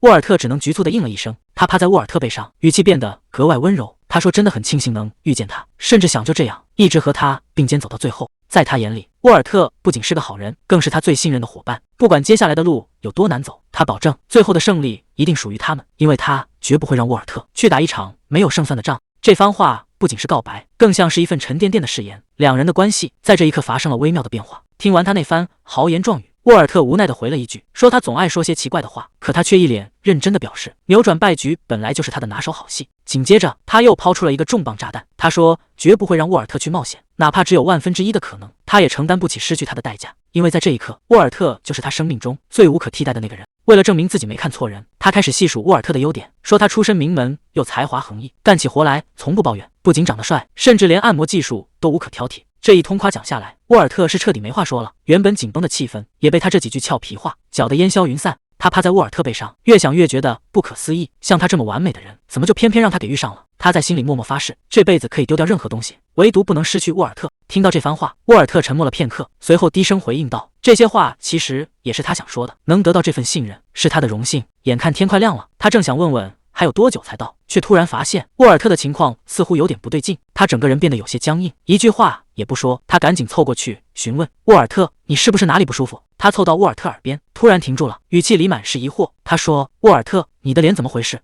沃尔特猛地扶住树干，试图稳住乱掉的分寸。他低声喊着阿尔西诺的名字，求他别再突然靠近。本来想装作没看见，但阿尔西诺实在放心不下，他再次伸手确认，发现他现在的状态确实烫得吓人。沃尔特急忙反驳，说这根本不是因为生病。可这种时候，越是解释，反而越显得心虚。沃尔特一边往前走，一边开启了说教模式。他严肃地提醒阿尔西诺，以后绝对不能随便对别人说对方是很重要的人。阿尔西诺听完直接反驳，我又不是傻瓜，怎么可能谁都给这种待遇？他趴在沃尔特背上，语气平静却格外坚定，沃尔特，我只对你一个人说过。听到这个回答，沃尔特愣住了，他反复确认，真的只有我一个吗？得到肯定的答复后，他才终于不再纠结，既然是这样，那这次就算了。虽然嘴上还在逞强，但心里的那块石头总算是落地了。阿尔西诺这下可算是抓到他的软肋了，他故意凑到耳边，甜腻腻地喊了一声，我亲爱的沃尔特。看他没反应，阿尔西诺笑得更开心了，调侃说他是不是其实很爱听，早知道这样自己就该多说几遍。沃尔特这下彻底破防，他冷着脸强行把阿尔西诺放了下来，要求他立刻离自己远点。阿尔西诺还没玩够呢，看着他落荒而逃的背影，还在后面大喊着说自己保证不逗他了。随着两人打闹着归队，这才是生活啊。阿尔西诺泡在温泉里，整个人都彻底放松了，感叹这趟山爬得虽然累，但风景确实没话说。聊起体力问题，阿尔西诺还挺纳闷，怎么大家速度都这么快，居然全走在他前面。结果瓦妮莎爆了个料，说自己其实也走不动，是拉菲士兵一路背上山的。这句话像雷一样，直接把阿尔西诺给劈懵了。他瞬间想起那个男人沃尔特，凭什么别人都有人背，偏偏沃尔特那个木头非要盯着他自己硬爬上来？阿尔西诺心里越想越气，但脸上还得强撑着笑，打听被背着上山到底是个什么滋味。瓦妮莎还在那感叹，说在天上飞的感觉简直绝了，还顺嘴吐槽了一句：基尔公爵真该放下那点自尊心，也来体验一把。阿尔西诺听得一愣，难道基尔公爵真的是自己一路走上山的吗？得到肯定的答复后，阿尔西诺也无奈了，那个男人确实固执的要命，宁愿累死也绝对不肯接受这种特殊待遇。聊着聊着，阿尔西诺的表情严肃了起来，他试探着问瓦妮莎，是不是打算让基尔公爵复位，重新回去当领主？阿尔西诺把话挑明了，现在再让基尔公爵回去当领主，已经没有任何意义。瓦妮莎倒也坦诚，直言自己虽然不是贪权的人，但要说对那个位置一点想法没有，那绝对是假话。阿尔西诺就喜欢这种聪明人的诚实，既然领主的位置不给基尔，那这个男人到底还有什么用处？阿尔西诺看着远方，语气变得意味深长。其实基尔该往哪放，早在很久以前就定死了，之所以拖到现在，全是因为他之前的死命拒绝，才让大家绕了这么大一个弯子。聊着聊着，阿尔西诺脑子里突然闪过沃尔特紧紧抱住他的样子，那个总是局促不安的男人，唯独在那一刻显得格外用力。想到这，阿尔西诺忍不住笑了一下，温泉的水汽氤氲，让这段回忆也跟着变得暧昧起来。时间回到那天晚上，在那个安静的房间里，沃尔特这个男人啊，对自己来说真的是个难得的宝贝。沃尔特猛地从床上坐起，整个人还有点发懵，刚才那个梦真实的让他有些恍惚。他坐在黑暗里，半天没回过神来，到底是个什么样的梦，能让他这种人都感到如此不安？大雨封锁了整个皇宫，沃尔特换上制服，独自走在冰冷的训练场里。就在这时，远处传来了士兵的呼喊：“将军，出事了！”几个不知死活的士兵拦住了沃尔特的去路，嘴上说着想请将军切磋，心里却在打着小算盘。他们觉得这位整天忙于政务的将军，要么根本不敢应战，要么就是个虚有其表的架子货，肯定会对自己手下留情。沃尔特一句话都没说，只是冷冷地看了他们一眼。结果呢，伴随着雨中的几声惨叫，刚才还不可一世的士兵们，现在全趴在泥水里起不来了。沃尔特站在雨里，看着满地打滚的士兵，语气里全是嫌弃。还有人吗？下一个是谁？他随手扔掉木剑，心里已经开始盘算，这群人的体力实在太废了，看来得给他们安排点更狠的户外训练。就在他思考怎么折磨这群新兵时，泽恩突然从旁边蹦了出来，一脸兴奋地凑到他跟前。指挥官，咱们一起走吧，刚才那场切磋确实挺精彩的。沃尔特一边扣着外套，一边冷淡地回了一句：“哦，你还没走啊？”泽恩盯着沃尔特的背影，忍不住开口问他：“你最近是不是有心事？平时切磋你都会留手，今天却把人打得满地找牙。”沃尔特头也不回地往前走，语气生硬地敷衍着：“没什么，是你产生错觉了。”但泽恩根本不信，他很清楚，自从那天从双峰山回来，沃尔特整个人就变得怪怪的。沃尔特突然停下脚步，脑海中再次浮现出那个女人的脸。他说：“现在的你是我生命中最重要的人。”就是这句话让他彻底乱了阵脚。那句话就像魔咒一样，在沃尔特脑子里转个不停，让他根本没法冷静下来。他明明手里拿着皇宫的兵力部署图，可一个字都看不进去，满脑子全是那个女人的声音。偏偏这时候，身边的人还不让他省心，惠斯指着桌上的手印，一脸嫌弃地问泽恩：“这到底是什么东西？”泽恩也是个火药桶，两人你一言我一语，从工作失职吵到人身攻击，甚至连鸟类大脑这种词都出来了，耳边的争吵声越来越大。沃尔特正埋头处理公务，耳边全是下属们的闲聊。惠斯正抱怨有人要辞职，说是为了回老家结婚，组建家庭确实是件大喜事。可谁能想到，泽恩这时候突然凑过来，扯着嗓子开始学人家表白。他一边大笑一边模仿：“对你来说，工作可能最重要，但在我生命里，你才是最宝贝的。”这句话一出来，沃尔特整个人都僵住了。这不就是阿尔西诺对他说的原话吗？他再也听不下去了，猛地推开桌子站了起来。巨大的动静把旁边的人都吓了一跳，没人知道他为什么发火，只有他自己心里清楚，这种私密的情话被当众处刑，简直比杀了他还难受。沃尔特突然问他，到底什么才算珍贵？难道定义就这么简单吗？泽恩一时间没反应过来，甚至不知道该怎么接话，局面变得越来越古怪。他干脆直接下了逐客令，让所有人都赶紧离开。等房间里只剩下他一个，那种不安感反而变得更加强烈了。看着手里的这封信，他脑子里全乱了，总觉得阿尔西诺平时的举动实在有点太主动了。难道说对方真的对他有意思？但这怎么可能呢？在他眼里，阿尔西诺顶多算个会走路的暖炉，或者是那种自动马车，反正绝对不是那种关系。甚至每次摸他的头，他都会想起老家那只胖猫，那个圆滚滚的小可爱叫什么来着？他赶紧摇了摇头，试图把这些荒唐的想法甩掉。一定是自己想多了，绝对是这样。在所有人眼里，阿尔西诺都是个聪明的过头的领主，洞察力强到可怕，办事手段更是完美的让人没法不服气。可偏偏是这样一个人，偶尔流露出的那种人情味，却让他彻底陷进去了。尤其是他放下戒备，笑得那么灿烂的时候，那种反差感简直要把他的理智给烧光了。他无奈地叹了口气，心里很清楚，这下真的头大了，因为他再也没办法只把阿尔西诺当成自己的上司来看待了。他强迫自己把注意力放回工作上，可翻开加冕礼的出席名单，一个陌生的名字让他停下了动作。亚历克·达蒙，帝国居然派了个他听都没听过的人过来，这背后的信号让他心里隐隐有些不安。转眼就到了加冕礼当天，阿尔西诺正被那身繁琐的礼服折磨得够呛，又重又麻烦，简直像要把人压垮。侍女们还在一边忙活，一边轻声安抚着。就在这时，门外突然传来了动静。阿尔西诺无奈地叹了口气，让人赶紧进来。他只想快点结束这一切。推门进来的正是惠斯，他看着盛装打扮的阿尔西诺，破天荒地开口夸了一句：“陛下，您今天真是美得让人移不开眼。”阿尔西诺这下可惊呆了，毕竟这还是头一回听见惠斯嘴里能吐出什么好话。结果还没感动2秒，这家伙就开始自我陶醉了。惠斯一脸得意地说：“多亏选了这件浅色礼服，要是按原计划穿那件绿的，您现在看起来简直就像个圆滚滚的西葫芦。”阿尔西诺无奈地笑了笑，这家伙绕了这么大的圈子，其实就是在夸他自己眼光好。不过被他这么一闹，原本紧张的气氛倒是散了不少。看着镜子里华丽的自己，阿尔西诺突然有些失神。曾几何时，他也曾这样精心打扮，只为了能让那个皇太子正眼看他一下。可那时候，无论他穿的多么漂亮，在那个人眼里都像是透明的一样，根本不值一提。阿尔西诺随口问了一句：“波姆诺斯那边是谁过来出席？”惠斯想了想说：“应该是我母亲，她想亲自过来当面祝贺。”惠斯听完点了点头，既然是长辈的一番心意，那确实很难得。不过他的任务到这也就结束了，接下来的路程得交给那个疯子来负责了。阿尔西诺当然知道他指的是谁，只是无奈地应了一声。就在惠斯准备转身离开的时候，他却突然停下了脚步。他像是变了个人一样，收起了平时的那副玩世不恭，轻轻执起阿尔西诺的手，在指尖落下了一个极其郑重的吻。他说能成为第一个送上祝贺的人是他的荣幸，更希望阿尔西诺接下来的每一天都能像今天这样闪耀的让人移不开眼。惠斯最后送上了他的祝福，阿尔西诺笑着道了声谢。这一刻，他已经做好了所有的心理准备。随着沉重的大门缓缓推开，阿尔西诺独自步入了大殿。在所有人的注视下，他每一步都走得异常坚定。等了这么久，他终于出现在大殿之上。沃尔特低声说：“你终于来了。”伴随着沉重的钟声，这场加冕仪式正式开始。在所有人的跪拜和祈祷中，他接过了那顶象征权力的皇冠。从这一刻起，这片土地换了主人，真正的博弈才刚刚开始。本以为这顶皇冠会很沉，可真正戴上时，他发现重量轻得有些意外。帕纳萨斯第19任统治者阿尔西诺正式登基，教皇庄严宣布，她将是这片土地最英明的女王。但就在握住权杖的那一刻，他的想法彻底变了。为了私欲去利用整个王国，真的对吗？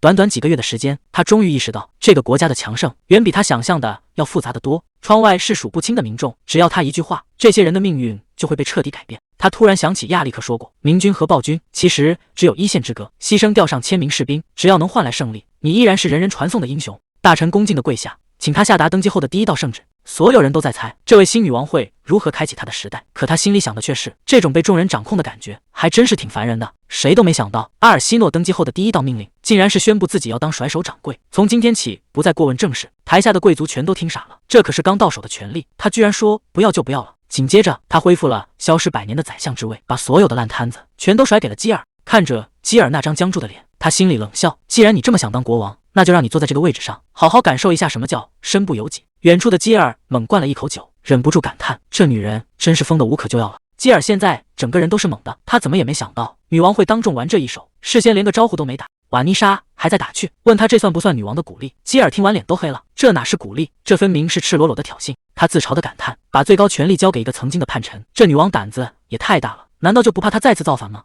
结果旁边的布维霍尔一针见血，说女王早就看透了他的本性，虽然嘴上说着要反，但心里比谁都更在乎这个国家。基尔沉默了，他不得不承认，女王这一招确实厉害，不仅甩掉了麻烦，还精准地抓住了他的软肋。基尔看着旁边笑个不停的布维霍尔，一脸无奈的吐槽，当初在军事法庭上吓得发抖，现在怎么突然这么高兴？布维霍尔摆摆手说，这事儿实在是太荒诞了，本以为只是钓上来一条小鱼，谁能想到最后抓住了整片深海。他在政坛混了60多年，还是头一次觉得日子过得这么有意思。旁边的瓦妮莎也跟着搭腔，说现在只要女王一开口，他就忍不住开始期待，下一次又会把谁的处境彻底掀翻。基尔听得头大，赶紧叫停这帮看热闹不嫌事大的人，再这么兴奋下去，估计这帮老家伙的血压都要升高了。就在这时，阿尔西诺穿着一身红裙华丽登场，他好奇地问，到底聊什么呢，让大家这么开心？阿尔西诺早就看穿了这基尔的弱点，既然他是个酒鬼，那就用好酒来搞定他，只要知己知彼，这局就稳赢了。基尔喝了一口，直接被征服。阿尔西诺顺势抛出诱饵，说已经送了100箱好酒去他领地，让他以后好好表现。基尔还没反应过来，正奇怪剩下的酒在哪儿呢，阿尔西诺却笑着补了一刀，等你退休了，领地自然会还给你。基尔这下彻底懵了，自己只是喝了口酒，怎么莫名其妙就要退休了？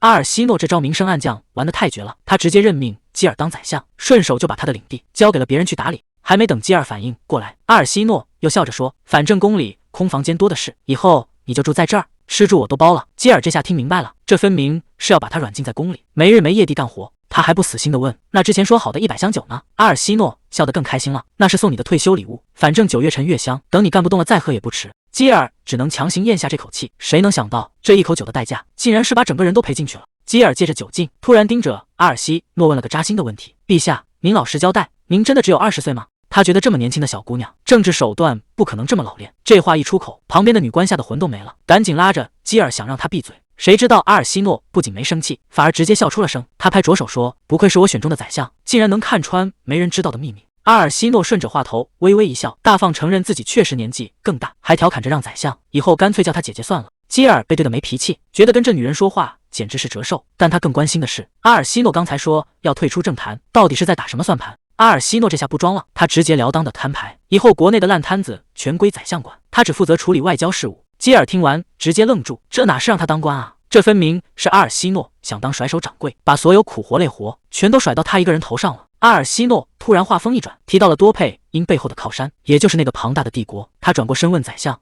你对那位皇太子了解多少？”基尔愣了一下，随即报出了亚历克的名字。在他看来，这位皇太子可不是个简单角色，他不仅代替生病的皇帝掌权，而且血统极其纯正，背后还有势力庞大的外戚撑腰。最麻烦的是，这人性格极其缜密，几乎找不到任何破绽。听完这些评价，阿尔西诺陷入了沉默。看来接下来的外交博弈才是真正的硬仗。基尔把那位皇太子夸上了天，说他聪明、长得帅，还特别会说话，简直就是一个完美的人。但阿尔西诺却听得有些不耐烦，他想知道的是这个皇太子皮囊下的真面目。基尔这下被难住了，因为那位皇太子实在太擅长伪装，外人根本摸不清他的本性，更不知道他心里到底在想什么。阿尔西诺听完冷笑了一声，语气里透着一种莫名的笃定。他说：“这世上没人比他更了解那个皇太子。”在阿尔西诺眼中，那个皇太子根本不是什么完美的储君，而是一个彻头彻尾的怪物。一旦让他坐上皇位，整片大陆都会被战火吞没。到时候，不仅我们的国家要完蛋，所有非人类的种族都会被他斩草除根，那将是一场真正的灭顶之灾。阿尔西诺冷冷地看着基尔，语气里没有一丝玩笑的意思。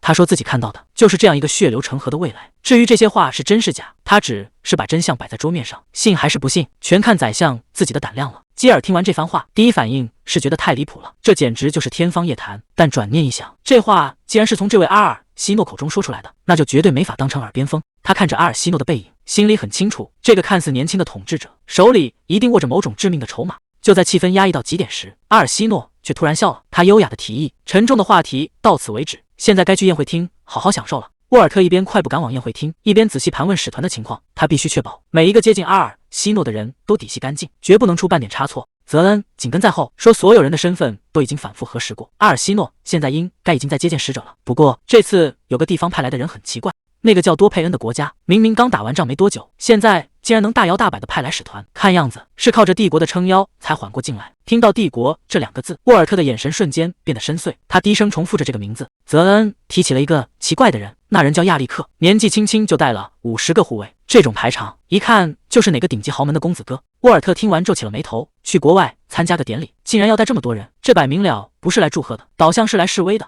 泽恩接着说，那人长得非常显眼，棕色的头发，小麦色的皮肤，在人群里一眼就能认出来。听到这里，沃尔特的脚步慢了下来，他反复念叨着这个名字，亚历克。沃尔特一眼就认出了那个人，而且看那艘船的补给规格，明摆着是帝国的官船。公爵竟然私下和帝国有勾结，难怪最近的动向这么诡异，这已经不是简单的权力斗争了。他站在阴影里一言不发，看着远处船上戒备森严，士兵们正急促地指挥着方向，显然是在运送什么见不得光的东西。如果让这艘船顺利靠岸，整个王国的局势恐怕今晚就要变天。士兵在身后紧紧跟着，催促着让他赶紧进去，毕竟所有人的目光现在都盯着这位帝国的皇太子。可就在这一瞬间，沃尔特像是被什么击中了一样，猛地停下脚步，回头看去，那个熟悉的声音竟然在这一刻响彻耳边。他再也顾不上什么礼仪和体面，转身冲向长廊的尽头，仿佛只要慢上1秒，就会错过这辈子最重要的东西。空荡荡的大厅里，只剩下他急促的脚步声。谁也没想到，一向冷静稳重的沃尔特，竟然也会有如此失控的时候。顺着那个声音，他一路追到了花园最深处，四周安静的有些诡异，只有脚踩在草地上的沙沙声。就在这一片花海尽头，一个披着深色斗篷的身影静静地站在月光下，仿佛已经在这里等候多时。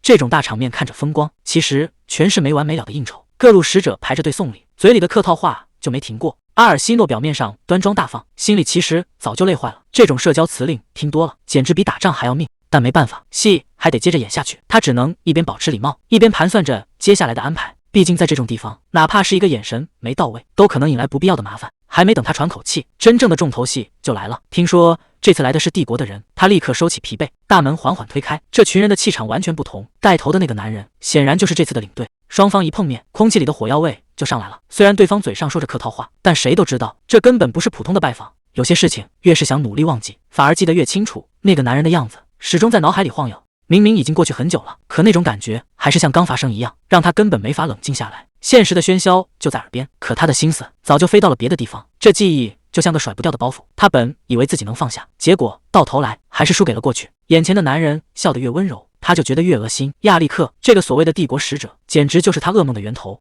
看着这张完美无瑕的脸，那些被强行压下的记忆瞬间像潮水一样涌上来，全是求饶声和挥之不去的血色。在那段黑暗的日子里，尊严和生命根本不值钱，哪怕卑微到土里去求饶，换来的也只有变本加厉的折磨。他曾经无数次祈祷，只要能让这一切结束，哪怕是死也行。可对方连死的权利都不给他。现在这个恶魔又回来了，还带着一副救世主的伪装。这种深入骨髓的恨意，让他几乎要彻底失控。他现在脑子里乱成一团，看着台下那个男人，内心的杀意根本藏不住，真想冲过去，彻底毁掉那张虚伪的脸。这种恨意在疯狂滋长，他恨不得把对方碎尸万段，再狠狠踩上一脚。可现实却像一道枷锁，让他只能死死定在座位上。眼前的亚历克还是那副游刃有余的样子，仿佛早就看穿了他的愤怒。这种被玩弄于股掌的感觉，让他几乎要当场发疯。但他很清楚，现在还不是撕破脸的时候。他深吸一口气，强行压下心头的怒火，冷冷的开口问了一句：“堂堂帝国的贵族，大老远跑到这种地方，到底想干什么？”亚历克一进场就成了全场的焦点，周围的人都在小声议论，可他根本不在乎，眼里只有高位上的那个女人。他开口就是一通吹捧，说自己是为了见她才专门跑这一趟。这种拙劣的表演，在他看来简直一点没变。可这个男人接下来的话，却让气氛瞬间变了味。他说，比起所谓的钦佩，他心里有种更强烈的感觉，甚至直言他迷人的过头了。这种明目张胆的挑逗，让在场的所有人都愣住了。他居然敢在皇宫大殿上说出这种出格的话，这已经不是简单的问候了。他冷冷地盯着这个男人，心里很清楚，他绝不是为了叙旧才来的。他根本不信这个男人的鬼话。既然帝国的皇太子忙得不可开交，他怎么可能有闲工夫专门跑来送什么祝贺？亚历克倒是淡定得很，他说原本确实是来谈判的，但他现在突然改变主意了。比起那些枯燥的公事，他有更重要的事情要做。紧接着，他随手展示出的那些贺礼，让在场的所有人都看傻了眼。光是那种罕见的紫色之物，就要耗费成千上万的材料。就在全场都在惊叹的时候，他一步步走向高台，当众祝贺他顺利登基，并递上了一个精致的小盒子，说希望他能收下这份心意。可就在盒子打开的一瞬间，他整个人都僵住了。这个男人到底想干什么？看着盒子里那枚戒指，他冷冷地问了一句：“你这是在向我求婚吗？”亚历克听完笑出了声，他说：“果然瞒不过他的眼睛。”还没等他反应过来，这个男人竟然直接动了手。他一把抓住他的手腕，动作里全是疯狂的占有欲。周围的气氛瞬间降到冰点，这哪里是什么求婚，简直就是一场明目张胆的围猎。他眼里的那种执着，让人脊背发凉。就在两人相拥的时候，外面突然传来了声音：“打扰了，陛下。”这一声呼唤让原本暧昧的气氛瞬间变得有些僵硬。阿尔西诺轻声问了一句：“沃尔特。”沃尔特没有回答，而是冷静地下达了指令：“惠斯，把他挡住。”惠斯从天而降，直接封死了所有退路。紧接着，大批守卫瞬间围了上来。沃尔特挡在最前面，冷冷的警告：“退后！”他直接拔剑出鞘，语气里没有半点玩笑：“谁敢碰女王一下，我就让谁的手当场落地！”对面的亚历克气疯了，大声质问：“你知不知道我是谁？竟敢如此放肆！”沃尔特头都没抬，一字一句爆出了对方的头衔：“我知道，皇太子殿。”沃尔特嘴上说着请见谅，但手里的剑可是一点没挪地方。他冷冷地告诉对方，女王一直处于威胁之中，所以不管是谁，只要敢乱动，下场只有一个。阿尔西诺看着眼前的僵局，心里其实很纠结，总不能真让沃尔特现在就直接抹了他脖子吧。虽然觉得可惜，但他还是开口了：“大将军，把剑放下。”他给了双方一个台阶，说今天是第一次正式订婚，护卫难免敏感了些，但也提醒皇太子，你刚才确实失礼了。亚历克倒也演得像，马上低头认错，说自己是感情用事，请女王原谅。既然戏演完了，阿尔西诺也不想多留他，直接下了逐客令，带着你的礼物，现在就走人吧。亚历克并没有打算收手，他看着阿尔西诺，语气非常严肃：“陛下，我刚才说的求婚可不是在开玩笑。”阿尔西诺听完冷笑一声：“如果不是玩笑，那事情就更麻烦了。一个帝国的继承人竟然要向另一个国家的君主求婚，你是打算放弃皇位来当我的王夫吗？”谁也没想到，亚历克竟然顺着话茬说：“这也不是没可能，虽然我还没仔细想过。”阿尔西诺显然没耐心跟他玩这种文字游戏，他直接把话挑明了：“亚历克，我绝不会把自己的国家当成嫁妆送给你。既然话都说到这份上了，他最后警告了一句：趁现在还算体面，你最好赶紧收手。”亚历克沉默了片刻，终于收起了那副伪装。他提议，既然浪漫的话题谈不拢，那我们就谈谈政治吧。他看了一眼四周，问能不能换个私密的地方。阿尔西诺没有拒绝，点头答应了。为了接下来的私聊，两人来到了露台。侍从本想点亮灯火，却被女王直接打发走了。他现在1秒钟都不想多待。看着对面那张虚伪的脸，他只觉得反感，恨不得对方赶紧说完，赶紧滚。阿尔西诺开门见山，直接问他到底想谈什么。亚历克却一点不急，反而绅士地拉开椅子，请阿尔西诺先坐下。阿尔西诺坐定后，再次催促，让他有话直说。可亚历克还在那儿装模作样，说茶还没端上来呢。阿尔西诺彻底失去了耐心，我们来这儿可不是为了喝茶，如果你真想愉快的聊天，就不该选在这个地方。他再次逼问，到底有什么话非要私下说。亚历克见状，终于收起了那副玩世不恭的笑脸，他压低声音，抛出了最沉重的话题。既然这样，那我们就从战争开始谈起吧。亚历克一开口，就揭开了阿尔西诺最深的秘密。那场所谓的30日战争，多佩因之所以能赢，全是因为阿尔西诺在幕后操纵。阿尔西诺倒也坦然，既然被看穿了，他索性大方承认，只是好奇自己藏得这么深，对方是怎么发现的。他冷笑着评价，那位多佩因大公，为了吞并领土，竟然不惜跟帝国联手，简直是疯了。在阿尔西诺看来，这完全是与虎谋皮，谁能保证帝国不会在背后捅他一刀？他盯着亚历克的眼睛，一字一句的警告，如果是我的话，绝不会握住你伸过来的手。亚历克听完并不生气，反而感叹，胜利往往会让人冲昏头脑，而这才是战争最可怕的地方。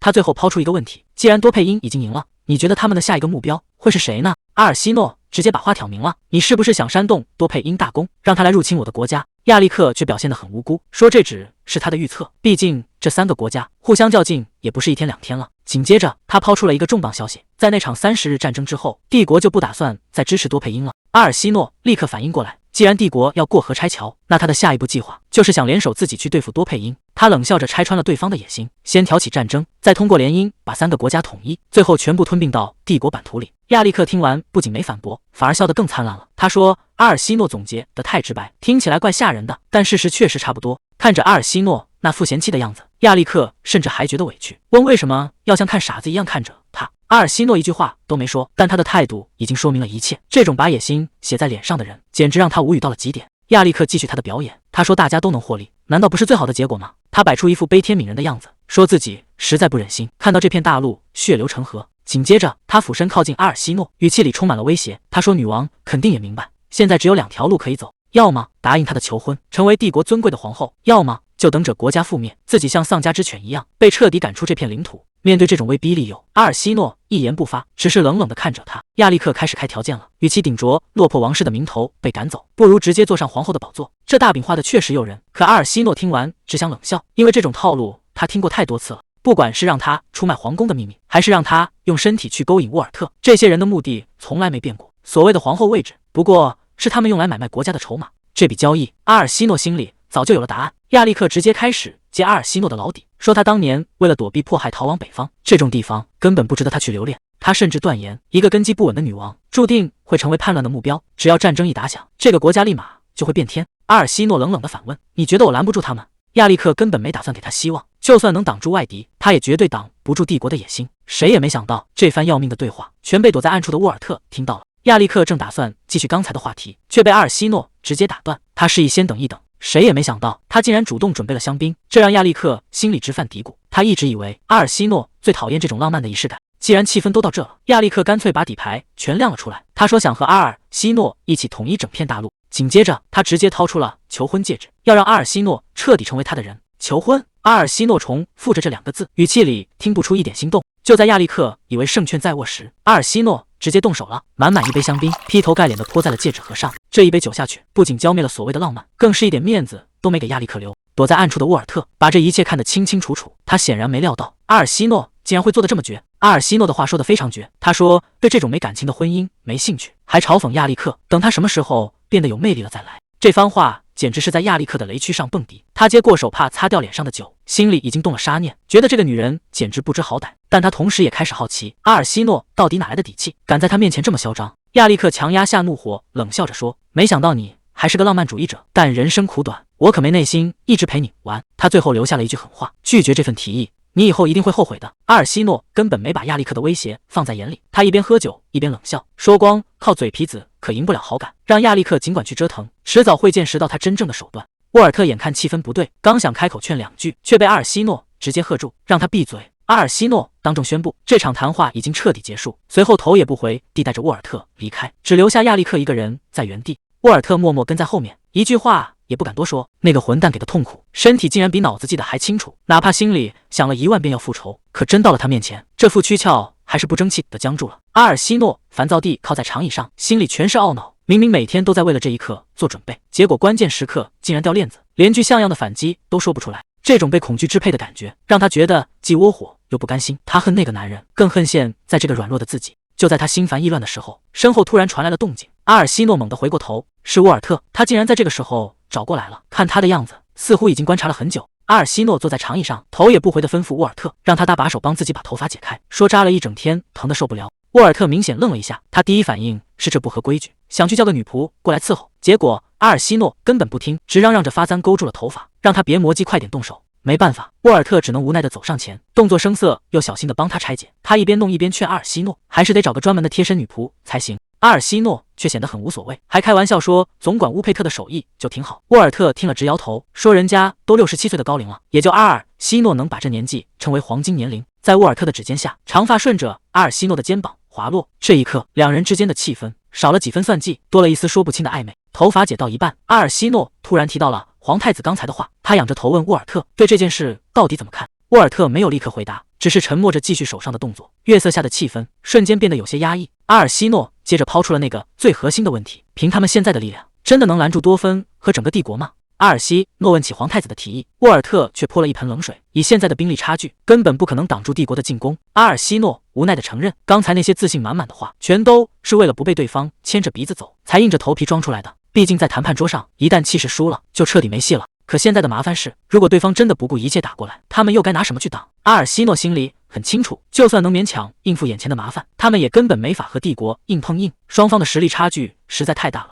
原本他打算花几年时间积蓄力量，再找盟友一起翻盘，可谁能想到亚历克竟然在这个时候出现了。这一步棋把他所有的计划全都打乱了。现在的局势就像个火药桶，稍微一点火星就会爆发战争。阿尔西诺看着那枚求婚戒指，他心里明白，这哪里是求婚，分明是最后通牒。沃尔特语气沉重，这仗恐怕是非打不可了。阿尔西诺沉默了半晌，甚至开始觉得，为了让百姓活命，直接向帝国投降是不是更好？虽然一想到要嫁给那个混蛋，他就恶心得想吐，可他更清楚，自己现在的一道命令就决定了无数人的生死。只要他的策略出一点差错，所有人都会没命。这种压力让他几乎喘不过气来。原本他以为只要自己当上统治者，就能带兵复仇，让那些看不起他的人全都低头。可真正坐上这个位子，才发现现实远比复仇要残酷得多。以国家现在的烂摊子，一旦开战，后果根本无法想象。一旦开战，就要把农民全都赶上战场。可如果种地的人都死光了，国家的钱袋子也就彻底空了。这根本就是死路一条。就算把那些坏心眼的领主都杀了，谁来管地盘？谁来收税？哪怕他们再混蛋，也是最了解领地情况的人。现在最要命的是手里根本没几个能用的人。为了请回基尔那个固执的老头，他甚至还得低声下气去哄着。阿尔西诺瘫坐在长椅上，忍不住开始怀疑人生。如果只是为了自己过得舒服，当初真不该接手这个烂摊子。阿尔西诺越想越后悔，早知道当初就该去学暗杀，直接把亚历克的脖子抹了，也省得现在要拉着这么多信任他的子民去冒险。沃尔特看出了他的动摇，低声问他，你知不知道亡国奴到底过的是什么日子？一旦国家没了，子民就会变成最下等的奴隶，有交不完的重税，干不完的苦活，这辈子都别想再抬头。阿尔西诺沉默了一会儿，小声反驳说，可活着总比丢了命强吧。沃尔特摇了摇头，最可怕的根本不是这些，而是帝国会把我们的根给挖了，强迫所有人忘掉自己的过去，直到这个民族彻底消失在历史里。沃尔特的声音在黑夜里格外清晰，他说，如果真的到了那一天，我们都会变成帝国的奴隶，再也没有翻身的机会。虽然谁都不想看到子民流血牺牲，可如果一个民族的根被彻底拔了，想要再把它找回来，付出的代价会比死亡还要惨重。所以在他看来，为了守住这份最后的尊严，哪怕豁出性命去拼，也是完全值得的。阿尔西诺听完沉默了很久，低声说，你之所以会这么想，大概是因为你是个当兵的吧，保家卫国本来就是你的天职。沃尔特却摇了摇头，语气变得前所未有的坚定，不，这不只是因为我的身份，更是因为我作为这个国家的一份子，绝不能看着他就这样消失。深夜的凉亭里，沃尔特慢慢靠近阿尔西诺，在他耳边低声说了一句，请继续战斗吧。在他看来，为了守护自己珍视的东西而战，根本不需要什么大道理，更没人有资格责怪你。阿尔西诺看着眼前的男人，轻声念着他的名字，心里乱成了一团。沃尔特的声音依旧沉稳，他说自己以前就承诺过，哪怕明知道这一仗赢不了，他也会以指挥官的身份提前为他把路铺好。沃尔特看着阿尔西诺，语气里带着一种不容置疑的自信。他说自己这辈子就没输过，不管对手是谁，他都会用绝对的实力碾压过去。所以他希望阿尔西诺只要挺起胸膛往前走就好，剩下的那些脏活累活全都交给他来处理。阿尔西诺听得整个人都愣住了，明明这不是什么深情告白，可这话听着简直比任何甜言蜜语都要窝心。阿尔西诺靠在沃尔特肩头，听着他的保证，心里总算踏实了不少。沃尔特语气坚定，他说就算以后会输，也绝不是在今天。谁敢欺骗阿尔西诺，他一定会让对方付出代价。阿尔西诺听出了不对劲，试探着问他是不是在生皇太子亚历克的气。沃尔特一脸严肃地反问，自家主人受了委屈，当属下的怎么可能冷静得下来？阿尔西诺忍不住笑出声，这副样子明明就是气炸了，偏偏这个男人还在那嘴硬说自己没生气。沃尔特低声问了一句，难道自己表现的真的那么明显吗？阿尔西诺没有回答，他想起亚历克当初那个所谓的求婚，听起来像是在给他选一条更好的路，可实际上那根本不是什么浪漫的告白，而是一场赤裸裸的威胁，要么当皇后，要么就等着无家可归。而且那个男人在递出戒指时，眼神里没有半点情分。好在现在沃尔特就守在他的身边，这一步他绝不会让阿尔西诺一个人走。沃尔特突然打破沉默，问阿尔西诺能不能把手交给他。阿尔西诺虽然觉得奇怪，但还是乖乖照做，任由他握住自己的指尖。沃尔特盯着他的手看了很久，好像在寻找什么痕迹，又像是在确认某个事实。阿尔西诺被他看得心里发毛，连声追问是不是上面有什么东西。结果沃尔特只是淡淡的回了一句没什么。这下阿尔西诺可不干了，哪有话说一半就停下的，他非要沃尔特把话说明白不可。5天的时间一晃而过，加冕典礼总算圆满结束了，整座皇宫都沉浸在庄严的气氛里。使节们纷纷向阿尔西诺告别，祝愿这位新女皇身体健康，前程似锦。阿尔西诺维持着完美的皇室礼仪，微笑着送别每一个人，看起来既优雅又大方。可等其他人一走，亚历克就晃晃悠悠地走了过来。他看着阿尔西诺那张瞬间垮下来的脸，忍不住笑出了声。他说阿尔西诺这副嫌弃的表情，让他觉得自己简直像个害虫。阿尔西诺却只是冷冷地回了一句是吗？阿尔西诺冷冷地回了一句别那样侮辱昆虫。亚历克听完直接愣在原地，心想这狠话不是已经说出口了吗？阿尔西诺优雅地整理了一下衣袖，说既然现在还有外人在场，他就不打算用更难听的词了。亚历克原本都要转身离开了，还丢下一句这辈子最好别再见，可谁能想到他突然又折了回来。他俯下身子逼近阿尔西诺，语气变得异常严肃。他说求婚的提议依然有效，问阿尔西诺是不是真的要拒绝他。亚历克甚至还摆出一副大度的样子，说自己可以一直等下去，让阿尔西诺慢慢考虑。结果阿尔西诺连眼皮都没抬一下，直接甩出一句没必要。他说自己对这种丑八怪根本没兴趣。这句话简直是致命一击，刚才还不可一世的亚历克这下彻底破防了，直接两眼一黑晕了过去，最后只能被随从们手忙脚乱的抬走。亚历克这家伙脸皮不是一般的厚，刚被拒绝就开始装可怜，说没能娶到像女皇这么漂亮的人，真是他这辈子最大的遗憾。阿尔西诺听完冷哼一声，直接拆穿了他的小心思，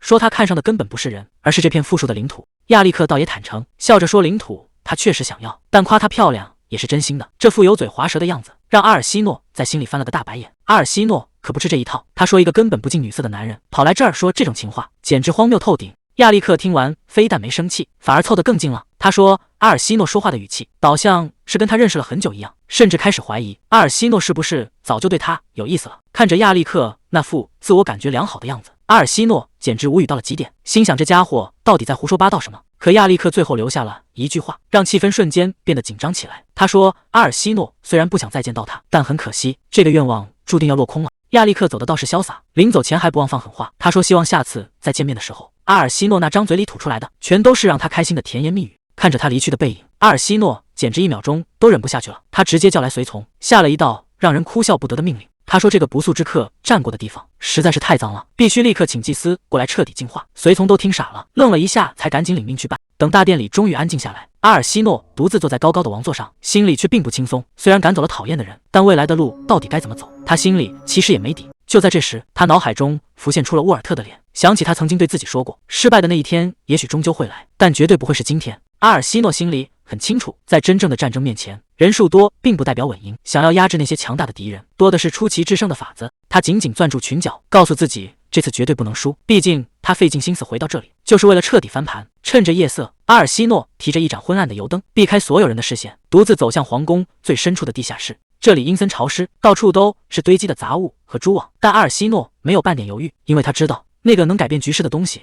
就在这。随着脚步声停下，阿尔西诺看着眼前的阴影，轻声说了一句终于找到了。在地下室的角落里，静静躺着一个金色盒子，上面落满了灰尘和蛛网，显然已经被尘封了很久。阿尔西诺看着这个盒子，眼神里透着一种说不出的复杂。他轻声感叹了一句：“好久不见。”随着盒子被缓缓打开，一股肃杀的气息扑面而来，里面躺着的是一把被称为昂之匕首的武器，在昏暗的灯光下寒光逼人。